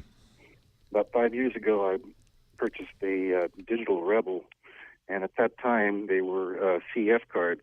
Yeah. And recently, I went into a Staples store looking to see if they had any sales on the CF cards, because they've had good sales in the last year or so on 4 megabyte cards. Well, Staples doesn't carry them anymore. Oh, my. And I'm wondering what the industry is going to do with those. Are they phasing them out? Are they a dinosaur? They're still heavily used on pro cameras. So if you bought a Canon 5D Mark III or a Nikon D4, these are the top pro cameras. They're still using compact flash. Pros like compact flash. So it's not going away. Staples may not sell it. Every consumer camera uses a form of memory called SD. So they have plenty of SD cards, but not many CF cards. I get mine on Amazon, mail order, and I think that, for things like that are kind of specialty, that's probably the best place to go, is just go online and buy them. Right. Any particular manufacturer, Maxell? I like SanDisk. Let me just see what they've got on Amazon. There are some high-end manufacturers that they don't sell on Amazon that some of my, pro photographer friends recommend. I wouldn't recommend an off-brand. Right. I've always used SanDisk. Yeah, I like SanDisk, and they still make and will for a long time, I'm convinced, continue to make good CF cards. Lexar is also very good. I'm trying to remember the name of it was a name that I remember or had never heard of before, but that my high-end pro photographer friends recommended, and you just don't see it around. Maybe somebody in the chat room will. Wasn't Transcend, wasn't Acme. I just don't remember off the top of my head. But Kingston or Lexar, SanDisk, those big names are fine. Right. PNY, some people recommend. Transcend, people recommend. So those are all good. Maybe it was Acme. Might have been Acme. That's a strange name, isn't it, for a CF card? Well, I'm just glad they're sticking around with the format. Yeah, I mean, there's a lot to be said for SD cards now. The capacities are as high. The speed is as high, if not better. They're getting faster and faster.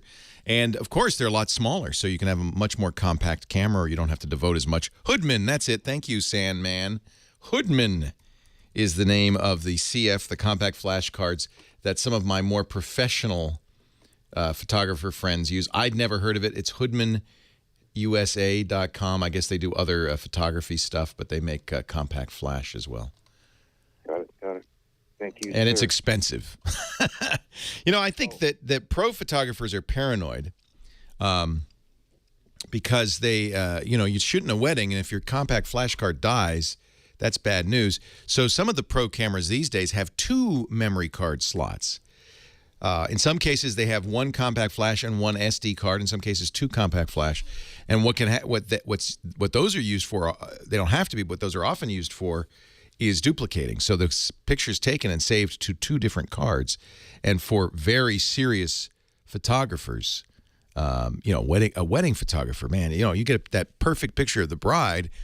There's not going to be a second chance on that. So it's kind of, a big deal for them to make sure they don't lose a memory card. And these things do die. Mark is in Torrance, also a camera shopper. Hi, Mark. Leo Laporte, the tech guy. Hey, Leo. How you doing today? I am great. How are you? Good. Okay. I'm a point-and-shoot type of guy. Okay. Right now I have a Canon PowerShot FD1100 IS. Nice camera, yeah. Yes, it's done me very well. Well, now I want to go up to a higher zoom, between 10 times or more, and I don't really want to spend over 200. Now, what I need is a viewfinder. Yeah, they're getting harder to find, aren't they? Yes, that's my problem. I'm up in the snow a lot, in the mountains. Right. Sometimes wind chill at 0. So a touch screen's not going to do me good. Well, the nice thing about a viewfinder, when it's bright out, it's very hard to use the LCD on the back of the camera to compose a picture. You really want to put your eye up against that viewfinder. I don't blame you. That's the whole thing. So I don't even care if a camera is 3 years old, but I like to get a new one. If it's 3 or 4 years old and I can buy a new one, I just don't know where to look. Well, in that price range in point and shoots, I think you're going to have to look because that's one of the first things they get rid of. Do you care if the viewfinder is going through the lens, or you're happy if it's just an optical viewfinder right above the top of the camera? Either way, as long as, because I'm in the snow a lot, I can't see with the sun. In the snow, I cannot see the screen. Yeah. So I have to have something with the view. Yeah, I'm with you on that. I agree with you, by the way. $200. Oh, look at this. Single-sided in our chat room is sending us to a webpage, squidoo.com/point-shoot cameras with a viewfinder. What was the name of that again? Yeah, that's great. I'll put it in the show notes. SQUIDOO.com. And it's the top 5 point-and-shoot cameras with a viewfinder. And I'll read you some of them right now. So I guess you're not alone. The Canon PowerShot A1300. Uh-huh. Now that's only you wanted a lot of zoom. That's only 5x zoom, but it is $99. Yeah, I'm trying to get like 10 or more zoom. General Electric makes one. I'm not sure I'm going to recommend a General Electric camera, but it does have 15x zoom. It's $115. The Pro X500. The Canon SX40 is a little more expensive. It's a little bit fancier camera. It has 35x zoom, but it's more than you were going to pay. It was $329. That's the Canon SX40. Okay. There's nothing in that under $200. The two I mentioned are the only ones under $200. Okay. Another thing, when should I start shopping for a brand new camera, since last month was the electronics show? Yeah, they don't announce a lot of cameras anymore at CES. They announce them at other events. There are other photography shows, Photokina, which I think just ended, and the PMA show. But I don't think there's any particular time that they announce cameras anymore. I think it's all over the place. By the way, Mata81 in the chat room says, you know what, that General Electric camera is not bad. It's made by Fujifilm. And he said his dad has one and he likes it. So that might be the one to get, that GE camera. Hey, thanks for the call. A good question. Leo Laporte, the tech guy. That makes sense. So they resell a Fuji. Yeah, we mentioned Hoodman. Yep. Thank you. Hey, let's face it, we're all trying to save money these days. We're all trying to find the best value. You guys are superb. I think about value, man. The first thing that comes to mind. Let me turn Leo down so I could talk a little bit about Stamps.com. What do you do? Do you do mailing in your business? Do you send out invoices at the end of the month, or do you mail brochures or flyers? Maybe you make stuff and you sell it, like an Etsy thing or an eBay or PayPal. You do fulfillment. You really ought to know about Stamps.com. It is the pro choice for people who do mailing for a living. Now, if you're just mailing a Christmas card list once a year, this is probably not the best choice. But if you send out stuff every single day, you don't want to have to go to the post office to buy postage. You don't want to go to the post office to have to mail something, as you do, by the way, if you mail packages over 13 ounces, unless you use Stamps.com. Stamps.com lets you print your own postage with your computer and your printer. It's not a postage meter. You don't need anything else. You already got what you need, a computer and a printer, Windows or Mac, and Stamps.com. They have a USB scale that plugs into the computer that will always tell you exactly the weight of the package or the letter. Print out postage of any kind, including express mail, priority mail, international mail. In fact, it even fills out the forms for you. And if it's express or priority mail, they'll send an email to your recipient with a tracking number, the whole thing automatically. It is really fantastic. So this is why I want you to try Stamps.com. They've got a good no-risk trial for you. If you go to Stamps.com, don't do the trial unless you see my picture. You've got to go to Stamps.com. In the upper right-hand corner, there's an old-fashioned microphone. It says, did you hear about this on a radio or a podcast? Click that. And the offer code for this is Tech Guy. TECH space GUY. That'll give you their $110 bonus offer, which is a good deal. You get a beautiful USB postage scale, $55 in free postage you can use over your first few months as a Stamps customer, a $5 supply kit, and a 4-week trial. Stamps.com. Click the microphone, use the offer code TechGuy. Just use it for a month, and then you tell me. I'm telling you, this is really huge. And if you do enough mailing, by the way, Stamps.com can be free. You have to do a lot of mailing, but that's who uses Stamps.com, people who mail stuff all the time. Stamps.com. Never go to the post office again. Just use my special offer at Stamps.com.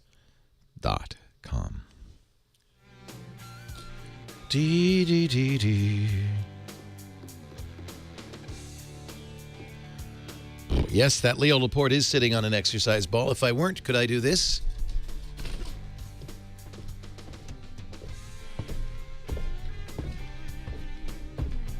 I don't think so.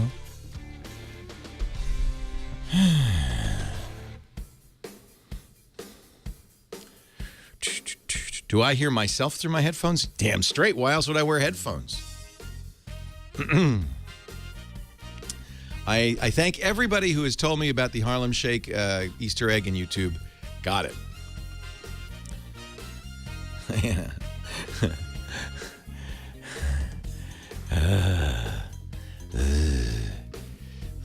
Butt springs from Sky Mall. James DeRufo, he says, everybody's typing too fast. I can't get that. Like, James, you need a chat room that you can scroll backwards and forwards. Start using XChat Aqua.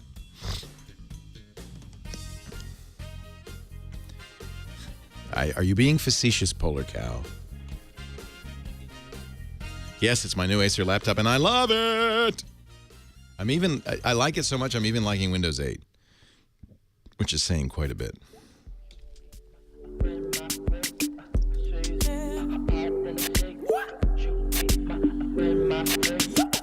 Did I hurt your feelings, Mario?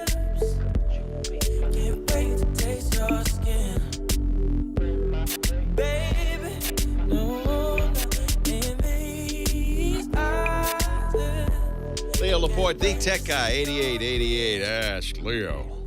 That's the number. If you got a question, a comment, a suggestion, if you'd like a little hand-holding on the information superhighway. Elliot in Agoura, California. Hi, Elliot. Leo Laporte, the tech guy. Hey, Leo. Hey, Great Elliot. To talk to you. Thanks for calling.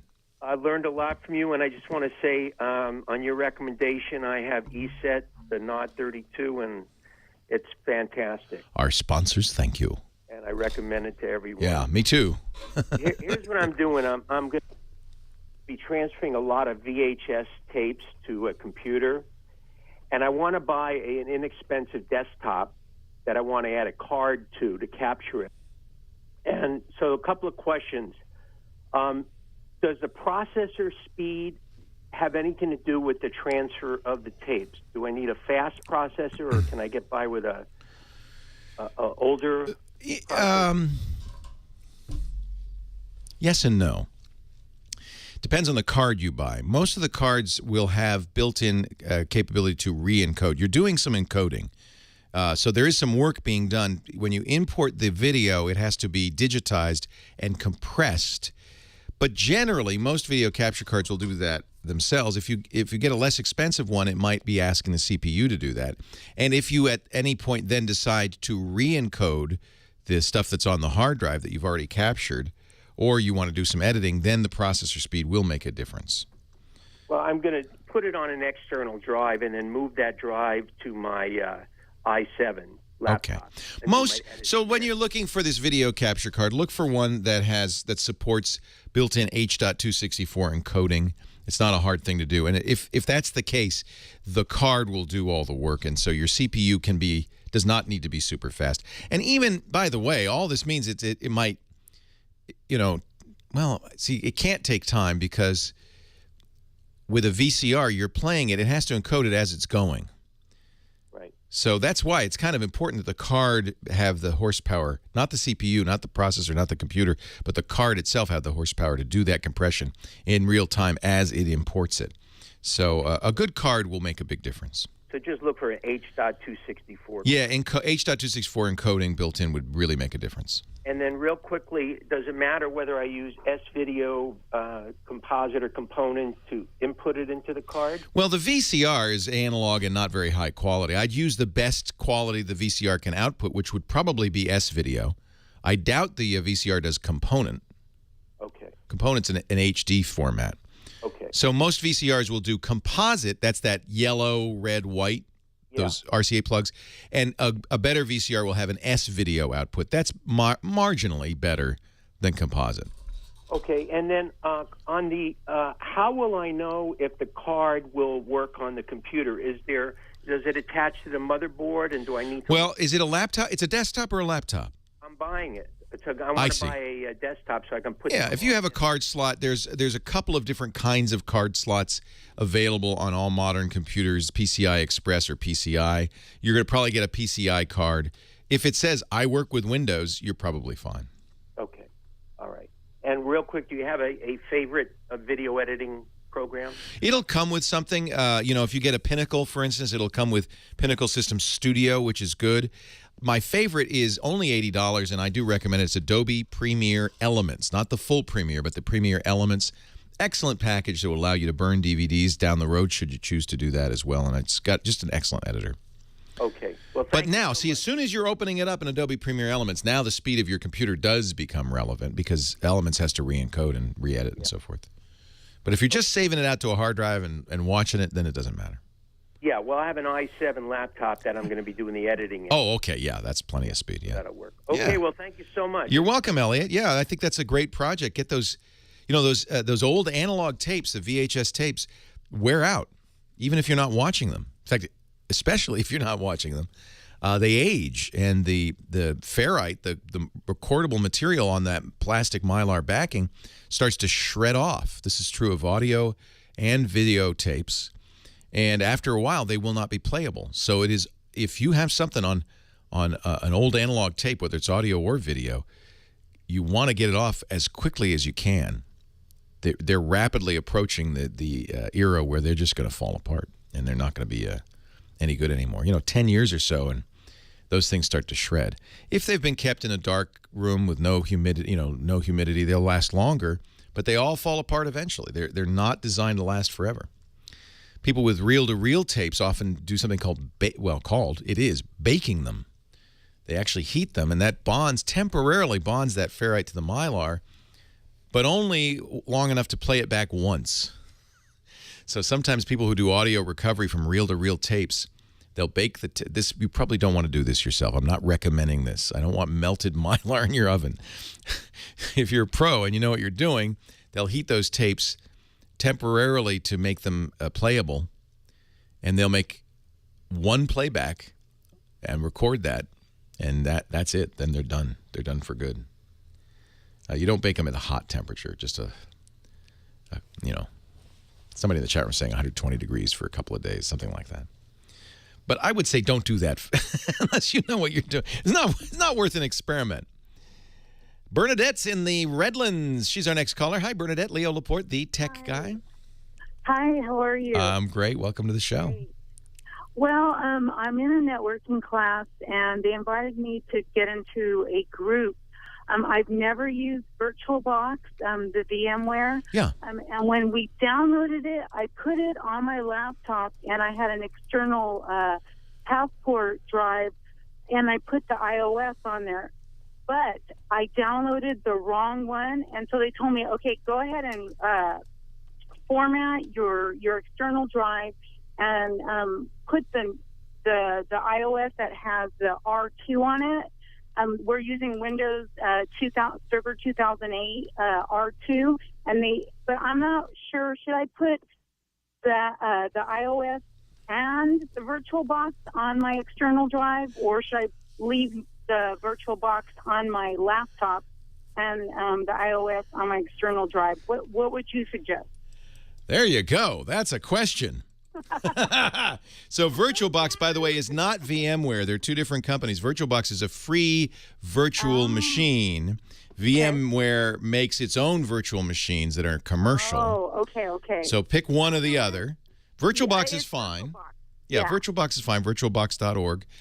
So what it is, as you know, but I'm going to tell the audience, is a way that you can run an operating system on top of another operating system. So you, for instance, want to run a networking operating system on top of your Windows machine. Correct. So what you're going to first do is install VirtualBox because it's a program.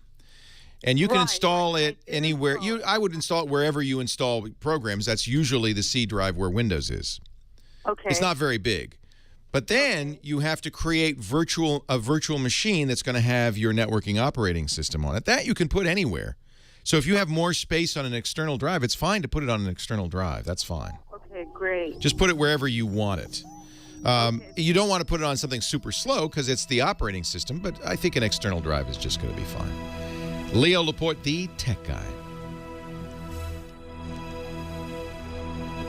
Yeah, I think she means ISO, right?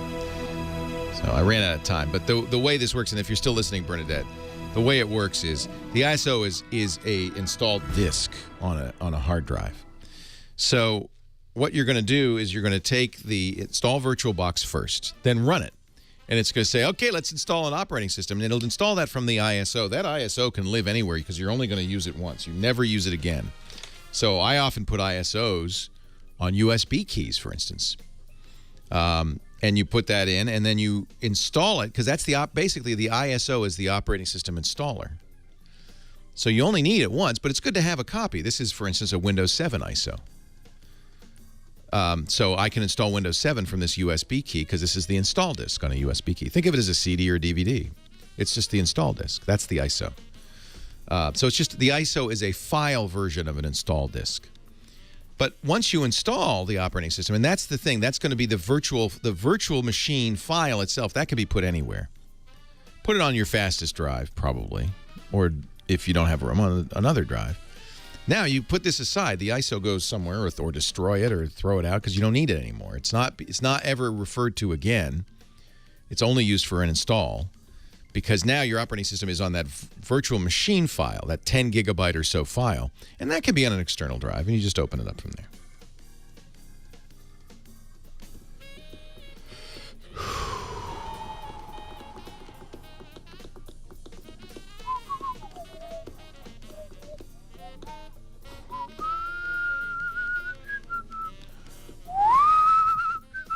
Oh, Myra Joyce set him up with Merck, huh?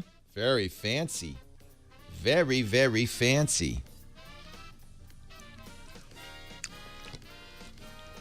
Yes, Conehead. I do have a suggestion. Everybody goes to Notre Dame because that is, that's the church that you go see. But there is a better, well, not better, but another church that you should see that's very near Notre Dame. It's on the Ile de la Cité, called Sainte-Chapelle. And it's kind of not obvious because it's inside like some civic building. But it is one of the most beautiful churches I have ever seen. And it's 13th century. It's very old. It's a beautiful Gothic church. So it's inside some sort of government building, so you have to find it. But oh my God, it is, and it's small. It's not as big as Notre Dame, but this doesn't even do it justice. It is the most gorgeous church. So that would be tip one. I think a lot of people go see Notre Dame, and about 3 blocks away is Sainte-Chapelle, I should say, and it's just incredible. Yeah, it'll be in the guidebooks, of course. I just think people ignore it often. Of course, go to the Eiffel Tower, all the tourist places, the Champs-Élysées.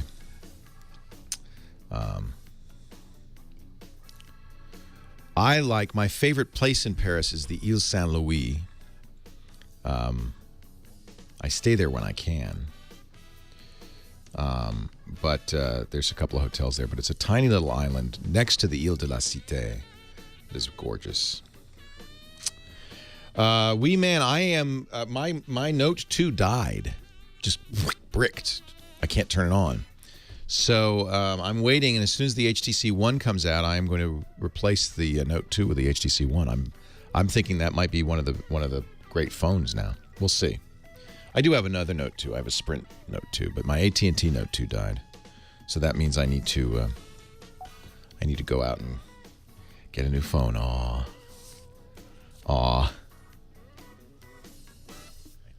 8888 Ask Leo. Speaking of nerds, Richard in Marina Del Rey has hundreds of DVDs. Hi, Richard. Hello there. How are you today? I'm well. Thanks for calling. I've never had this problem before. I got hundreds of DVDs. I have a PC that I show them on, or a DVD player. Then to travel, I bought myself a laptop. No problem there. But now I'm going to buy a Samsung Galaxy Note 10.1. How do I get my DVD movies on them? Well, you got to do something called ripping them. This does not mean ripping them off. This means merely converting the disc to a file that you could put on a hard drive, right? Or, in the case of your Galaxy Note, onto your tablet space. Yes. And it's a pretty straightforward thing to do. The program I use and recommend is called Handbrake. Everything I'm going to tell you is free. You can buy commercial software to do this. In fact, let me tell you the commercial software first. Okay. It's slysoft.com. Your DVDs, your commercial DVDs, have copy protection on them. Yeah. And so whatever you use will have to bypass the copy protection. Now, technically, this it's not clear if this is a crime or not. On the one hand, it is commonly accepted that you can make backup copies of DVDs you own. You bought the DVD, you own it, you're making a backup copy. Where's the crime? And you would never go to jail for doing that. You'd go to jail if you took it and sold it, but just to make a copy, I mean, what's the harm in that? However, it is also, according to the Digital Millennium Copyright Act, technically a crime to bypass copy protection. So I'm just telling you that just as informational. The reason, though, that it's so hard sometimes to find programs to do this is because if you make a program that does it, the Motion Picture Association will go after you. So Slysoft is offshore, but they make excellent software. I highly recommend for Blu-ray and regular DVDs. But you can also use a free program, and this is a little more complicated, but frankly, it's what everybody I know uses. It's called Handbrake, HANDBRAKE.FR. It's French.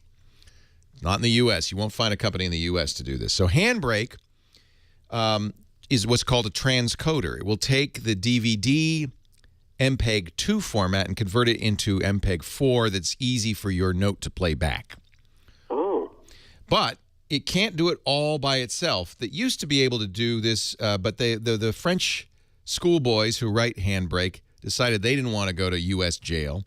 So they took out the capability of reading copy-protected discs. But they also explain when you download it, that all you have to do is install a program called VLC from videoland.org, another French company, and that will do the job needed to open up the encrypted DVD so that Handbrake can rip it. So there's two programs you'll need, both free, Handbrake.fr, and both of these, by the way, work on Mac or PC, Handbrake.fr, and Videoland, Videolan.org.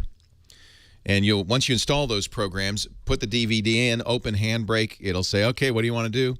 It has presets for everything. It probably has presets for the Galaxy Note. Now, once you've got it on the hard drive of your computer, then you have to get it over to the Note, and I'll leave that to you. It's, you connect it with a USB cable and drag it over, basically. Yeah, the Note has 32 gigabyte hard drive, but it also has a little SD card. You can also do that. Put it on the SD card. That's a very good way to do it. Now, you'll notice, a standard DVD is usually 4.5 to 9 gigabytes of data. That would fill up your drive very quickly, but that's one of the reasons why you want to do this. Handbrake will get it down to typically about a gigabyte a movie. Oh, gee, that's great. So if you got a 32 gig card, you'll get 30 movies on there. Oh, sounds good. I appreciate it. Thank you very much. You're very welcome. And, of course, you're not stealing these movies. You're not going to put them on a blanket on your front yard and sell them. No. You're making a copy for your own personal use. I don't think there's a court in the land that would convict you for that. Well, I hope not. Thank you. You're welcome anytime, Richard. I have to say that because, it's only right to tell people if they're incurring some liability. But it just seems silly to me. If I own a DVD, I'm not now, what some people might do, and this would be wrong, is rent a DVD and then copy it. That would be stealing. But if you own the DVD, making a copy of it, that's in my opinion, covered by the copyright law as a backup of something you already own. That's my story, and I'm sticking to it. Alex in Westchester, California. Leo Laporte, the tech guy. Hi, Alex. Hey, thanks for taking my call, Leo. My pleasure. What can I do for you? Well, I have a little daughter now, and I've been taking pictures with her with my Canon Mark II 5D, and it just seems like, like a bazooka for the... Yeah, your poor kid's going, Daddy, don't shoot me. Yeah, right. It's like, and also, I don't want to take out, like, my, $3,000, $4,000 camera package every time I try to take a picture of my daughter. Now, I have a Canon 5D as well, and it's the most beautiful camera ever. You're never going to get better pictures. But I recently bought a camera that I am madly in love with that is small, compact, gives you excellent results. And I think for somebody who's serious about photography, it's not a compromise. Have you heard of this format, the Micro Four Thirds format? No. I think it's where even the pros are starting to move to these mirrorless SLRs. It's not an SLR, it's interchangeable lenses, but they don't have a mirror in them, so it's not technically a single lens reflex. It uses a video tap to see what's going on through the movie. Okay. And because there's no mirror, there's no prism, it's much more compact. I bought, and they're not cheap. This is a $1,000 camera, but boy, I'll tell you, I mean, you can, of course, a lot of photographers buy compact cameras, and there's plenty of good ones, but this one you're going to feel a little more comfortable with because it's giving you a lot, not all, but a lot of the clarity of the 5D, but in a much less imposing, scary shape. It's from Olympus, the OMD. You probably, if you're a photographer at all, remember the Olympus OM1, one of the great film cameras of all time. This is in many ways an homage to it. It's actually even a little bit smaller. And you could shoot HD video with it as You well. could shoot beautiful video. I am in love with this camera. The clarity. I don't even carry the 5D around anymore. The clarity of this is just incredible. And because these are interchangeable lenses, you're not stuck with a single focus. So there's a beautiful telephoto lens that I use. It's a 75 millimeter, which is effectively 150 millimeter. That gives. I've taken pictures of kids with it. You don't have to get right in their faces, which is nice, but it's very fast. It's f1.8, and it's beautiful, beautiful. Great. And then just a question sort of related to what the previous gentleman was saying. I've got a lot of digital media at this point, and I'm popping between tablets and laptops and desktops. Do you recommend starting to look at wireless or Wi-Fi based hard drives to just to stream this material? Is there a brand or a model you recommend? Yeah, I've used the Seagate. I think it's called the Go. I'll have to look it up, and it's got Wi-Fi built into it, and so it's the Free Agent Go is what it's called, and so it's. Or Go Flex. So what's cool about this is you copy stuff to it, it becomes a Wi-Fi access spot. It has its own battery, so you can be in the car driving around, and the kid turns the tablet, hooks the tablet up via Wi-Fi to this and can watch movies off of it. Great, that's exactly what I've been looking for. I've used this, and I actually have one I like it. Seagate Go Flex, GoFlex. Well, thank you for the information. Good. I just spent a lot of money for you. Sorry about that. Leo Laporte, the tech guy, the Gizwiz, coming up.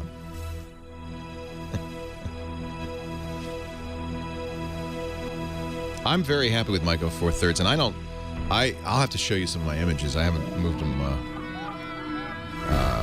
online yet, but especially with this right? 75 millimeter lens, I have never seen more beautiful images. Actually, Lisa has the camera. Not to mention the security issues. I mean, now we're talking a $2,000 package almost, use but share file from Citrix when you share large files. And the thing about Micro Four Thirds is, and I love this. No one company owns it, so you're not buying Olympus glass. You could buy Fuji, Olympus, Panasonic, and I just really feel like this is the future in many ways of photography. I don't have. Oh wait a minute, let me go get it. I'll show you. I think Lisa, do you have my camera? I lent the camera to Lisa, and I'm never going to see it again. Gone. No, I'll see it again. But she hath borrowed it now. Hello, Dickie D. Leo, how you doing, pal? Very well. Good. I got an idea I want to run by you at some point for a show. Okay. I want to do a game show. I think you'd be so good for a game show. Yeah, the Olympus OMD is the one, EM5. Very nice camera. Very, very nice. Very nice. And then I recommend the 75 millimeter f1.8 Olympus Zuiko lens. Very lovely. Very lovely. If you're a 5D Mark III owner, then you really should have, you shouldn't just go out and get like a GX12 or something. All right. No, not that kind of game show, Archana. Not a show about gaming. A game show. Like Wheel of Fortune. I want to do a Giz-Wiz game show. A Giz-Wiz game. And I have a beautiful young lady who would co-host with you. She could be your Vanna White. Wow. And There's long arms, so she could do it coast to coast. She's got long arms, and I think we could monetize it because we'd have the prizes be tech stuff. Advertisers. So anyway. So there's a profit motive. Profit, yeah. There's a little bit. All right, Leo, last live read's not 32. Thank you.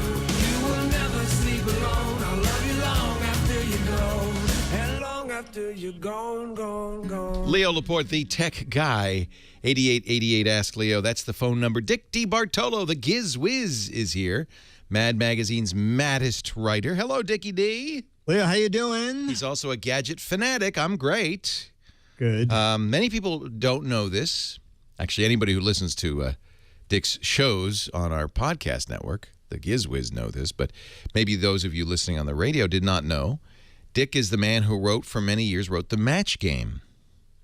You wrote all those questions. Just 20 years. Right. Well, I wrote the first 7 years myself in New York City, but it went to California.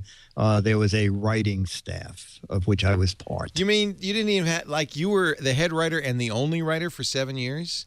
For 7 years when it was in the city. Yeah. But you wrote those, Dumb Dora was so dumb that kind of thing? Yeah, exactly. Yeah. It started out as a straight show, name a red flower, name a president on money. And when it got canceled, I said to Goodson, let's just be crazy. I work for Mad.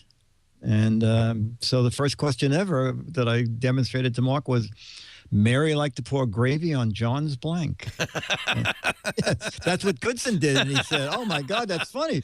What in the world would people say? I said, they'll say meatloaf and mashed potatoes. Yeah. But they'll laugh. But they'll think other things. Yeah. Did you know Dumb Dora personally? I did. I did. She's in a home now. Oh. Yeah. Alzheimer's? Yeah. She got smart. Yeah. That's right. Yeah. If you want to visit her, it's 123 Blank Street. So what's your gadget of the week for us? Our gadget today is an update of a gadget that was wildly popular. I think it was 2 years ago at CES. It was called the Power to You USB outlet. This is a gadget from Nuatech. And what it was is a replacement for a duplex wall outlet. I installed it the other day. It's so strange that you mentioned this. Go ahead. Well, no. Well, it's very good because you probably got the new ones. I installed the old one. There's a new one? Oh. There's a new one now. They're doing a 20-amp version. They've been doing a 15-amp version. So there's a 20-amp version because now people are putting them in the workrooms and charging every conceivable kind of gadget. I have the old one. It works fine with the iPad, which is the most difficult thing to charge. Yes. Have. Well, the amazing thing is, so tell people what it is. It's a plug socket. Looks just like a regular plug socket, except in addition to the two plug outlets, there's two USB ports. Exactly. Now, if you have an older house, you should know, and this info is on their website. There are two different boxes. There's a 15 cubic inch box and a 16 cubic inch box. Because I didn't get mine. It didn't fit so well, so it sticks out a little bit. Okay. So it needs the bigger box. The bigger. So now it has more safety features for kids. It's NEC approved. This is such a neat thing because I used to have all these USB, things hanging off my plug ports, and now it's very clean. It's nice. I only got one. It was easy to install. Of course, I flipped the circuit breaker to that port, so I didn't electrocute myself because you are actually in the you could get 120 volts AC into you, so you want to do that, and then but it's a fairly straightforward job. There's only 3 wires, and you screw them in, and boy, it's really convenient. I'd like to have these in every one of my outlets. Absolutely, and they've done them in colors now. They came in at $40. They rapidly dropped to $30. Then they dropped to $25. Funny? And on their website now, they're down around $15. Oh, I just missed it by that much. It always happens. I literally installed this 2 days ago. Oh, okay. 2 days ago. I had no idea you were going to talk about it. But I can vouch for it, and I'm sure the newer one's even better. It works really well. Excellent. Yeah. Excellent. Yeah. And a new game, the new what the heck is it game? Oh, is it March? It's March. Holy cow. If you can believe that. So go to gizwiz.biz, gizwiz.biz on the web, and click the what the heck is it button on the front page there, and that's obvious. It's a towel ring. What are you talking about? Oh, well, I can't. Well, we should guess for the other one. You know what? Go ahead. Someone guessed the same thing as you guessed, and we gave them, we said, okay, could be that. It's the hair-free, no-clog pop-up stopper. Oh, no, but your guess once was... It was like a magnetic badminton birdie. Yeah, we gave we gave credit to someone for that. So you got a Mad magazine for it? A safety dart. We got a light socket cleaner, the beta version of the lava lamp, mustache curler. I would have never guessed a no-clog pop-up stopper. Well, we gave 6 right answers. Somebody actually got the trade name right. Wow. And then we gave 6 issues away to people who said some sort of a drain cleaner thing. Wow. Yeah. Yeah, see, you were tricky because your picture of it is upside down. Well, who isn't? So here's the deal. You go to the website, you guess that. There are 12 copies of Mad Magazine autographed by Dick for the right answer, 24 for the best silly wrong answer. Yeah. Retainer for ducks was another answer we voted on. I think for the other. Pretty obviously a towel ring. I don't know why this is so difficult. Well, I give no hints. All right, folks. I'll give you a hint. It's not a dart. Not a lawn dart. Not a lawn Stick around, Giz Wiz Giz, coming up, the Giz Fizz with Dickie D, right after the radio show, for those of you watching in the home version of our game. Think I have time for one more call before we call it a day. Let's go to Henry in Lancaster, PA. Hey, Henry. Or did we already talk to Henry? Maybe we did. Are you there? No, not yet. Oh, there he is. Hi, Henry. Good afternoon. I'm sorry, I turned down the old Philco radio. Welcome to the show. Yeah, thank you. And I still sound better than you on these old Philco radios. Oh, you're the guy with the old radios. You're not joking. No, I'm dead serious. This is a 1940 Philco radio. Oh, how nice. Look, we got about a minute. What can I do for you? Helicopters. That's 38C. What can I do for you? Maybe I could do for you the memory chips for your cameras. Yeah, they've gone to SD cards. The guy was worried the compact flash is dead. It's not. Your best bet in the long run, I find, to stay away from the box stores. Go to your local camera shop, your mom and pop or Joe and Sally shop. They still sell them, sure. Much better service there, and they will be able to have greater access than what the box stores will have, because the box stores are trying to sell what's most popular. Absolutely agree with you. Secondarily, for the gentleman who has is looking only to spend $200 on a pocket-sized camera, boy, it's going to be difficult to find something that's going to do the job. Your best bet is to save your dimes and nickels and go up to something like a DSLR. Look at Sony, for example, the way they're coming out. I have 3 Sony. The new NEXs are very nice, I have to say. Yeah. Extremely. The one, my most recent one is the full frame, the A77. Yeah. So I'm little pricey. They're not. This guy didn't want to spend more than $200. Well, I spent $700 for my first DSLR, and That's the one I end up using most of all. But you're going to. I didn't want to spend more than $500, but I had to do more than what. Henry, thank you for calling. We got to get you your own radio show, I think. Leo Laporte, the Tech Guy. Have a great Geek Week. Well, that's it for the Tech Guy show for today. I'm Leo Laporte. Thank you so much for joining us. Don't forget, the Tech Guy is just the tip of the iceberg. We do nearly 30 shows now on the Twit Netcast network, and you'll find them all at twit.tv. We talk about Windows on Windows Weekly, Macintosh on MacBreak Weekly, iPad on iPad Today. You get your daily dose of tech news from Tech News Today, and our weekly roundtable show, This Week in Tech. It's all at twit.tv. And I'll be back next time with another great Tech Guy podcast. Thanks for joining me. See you next time.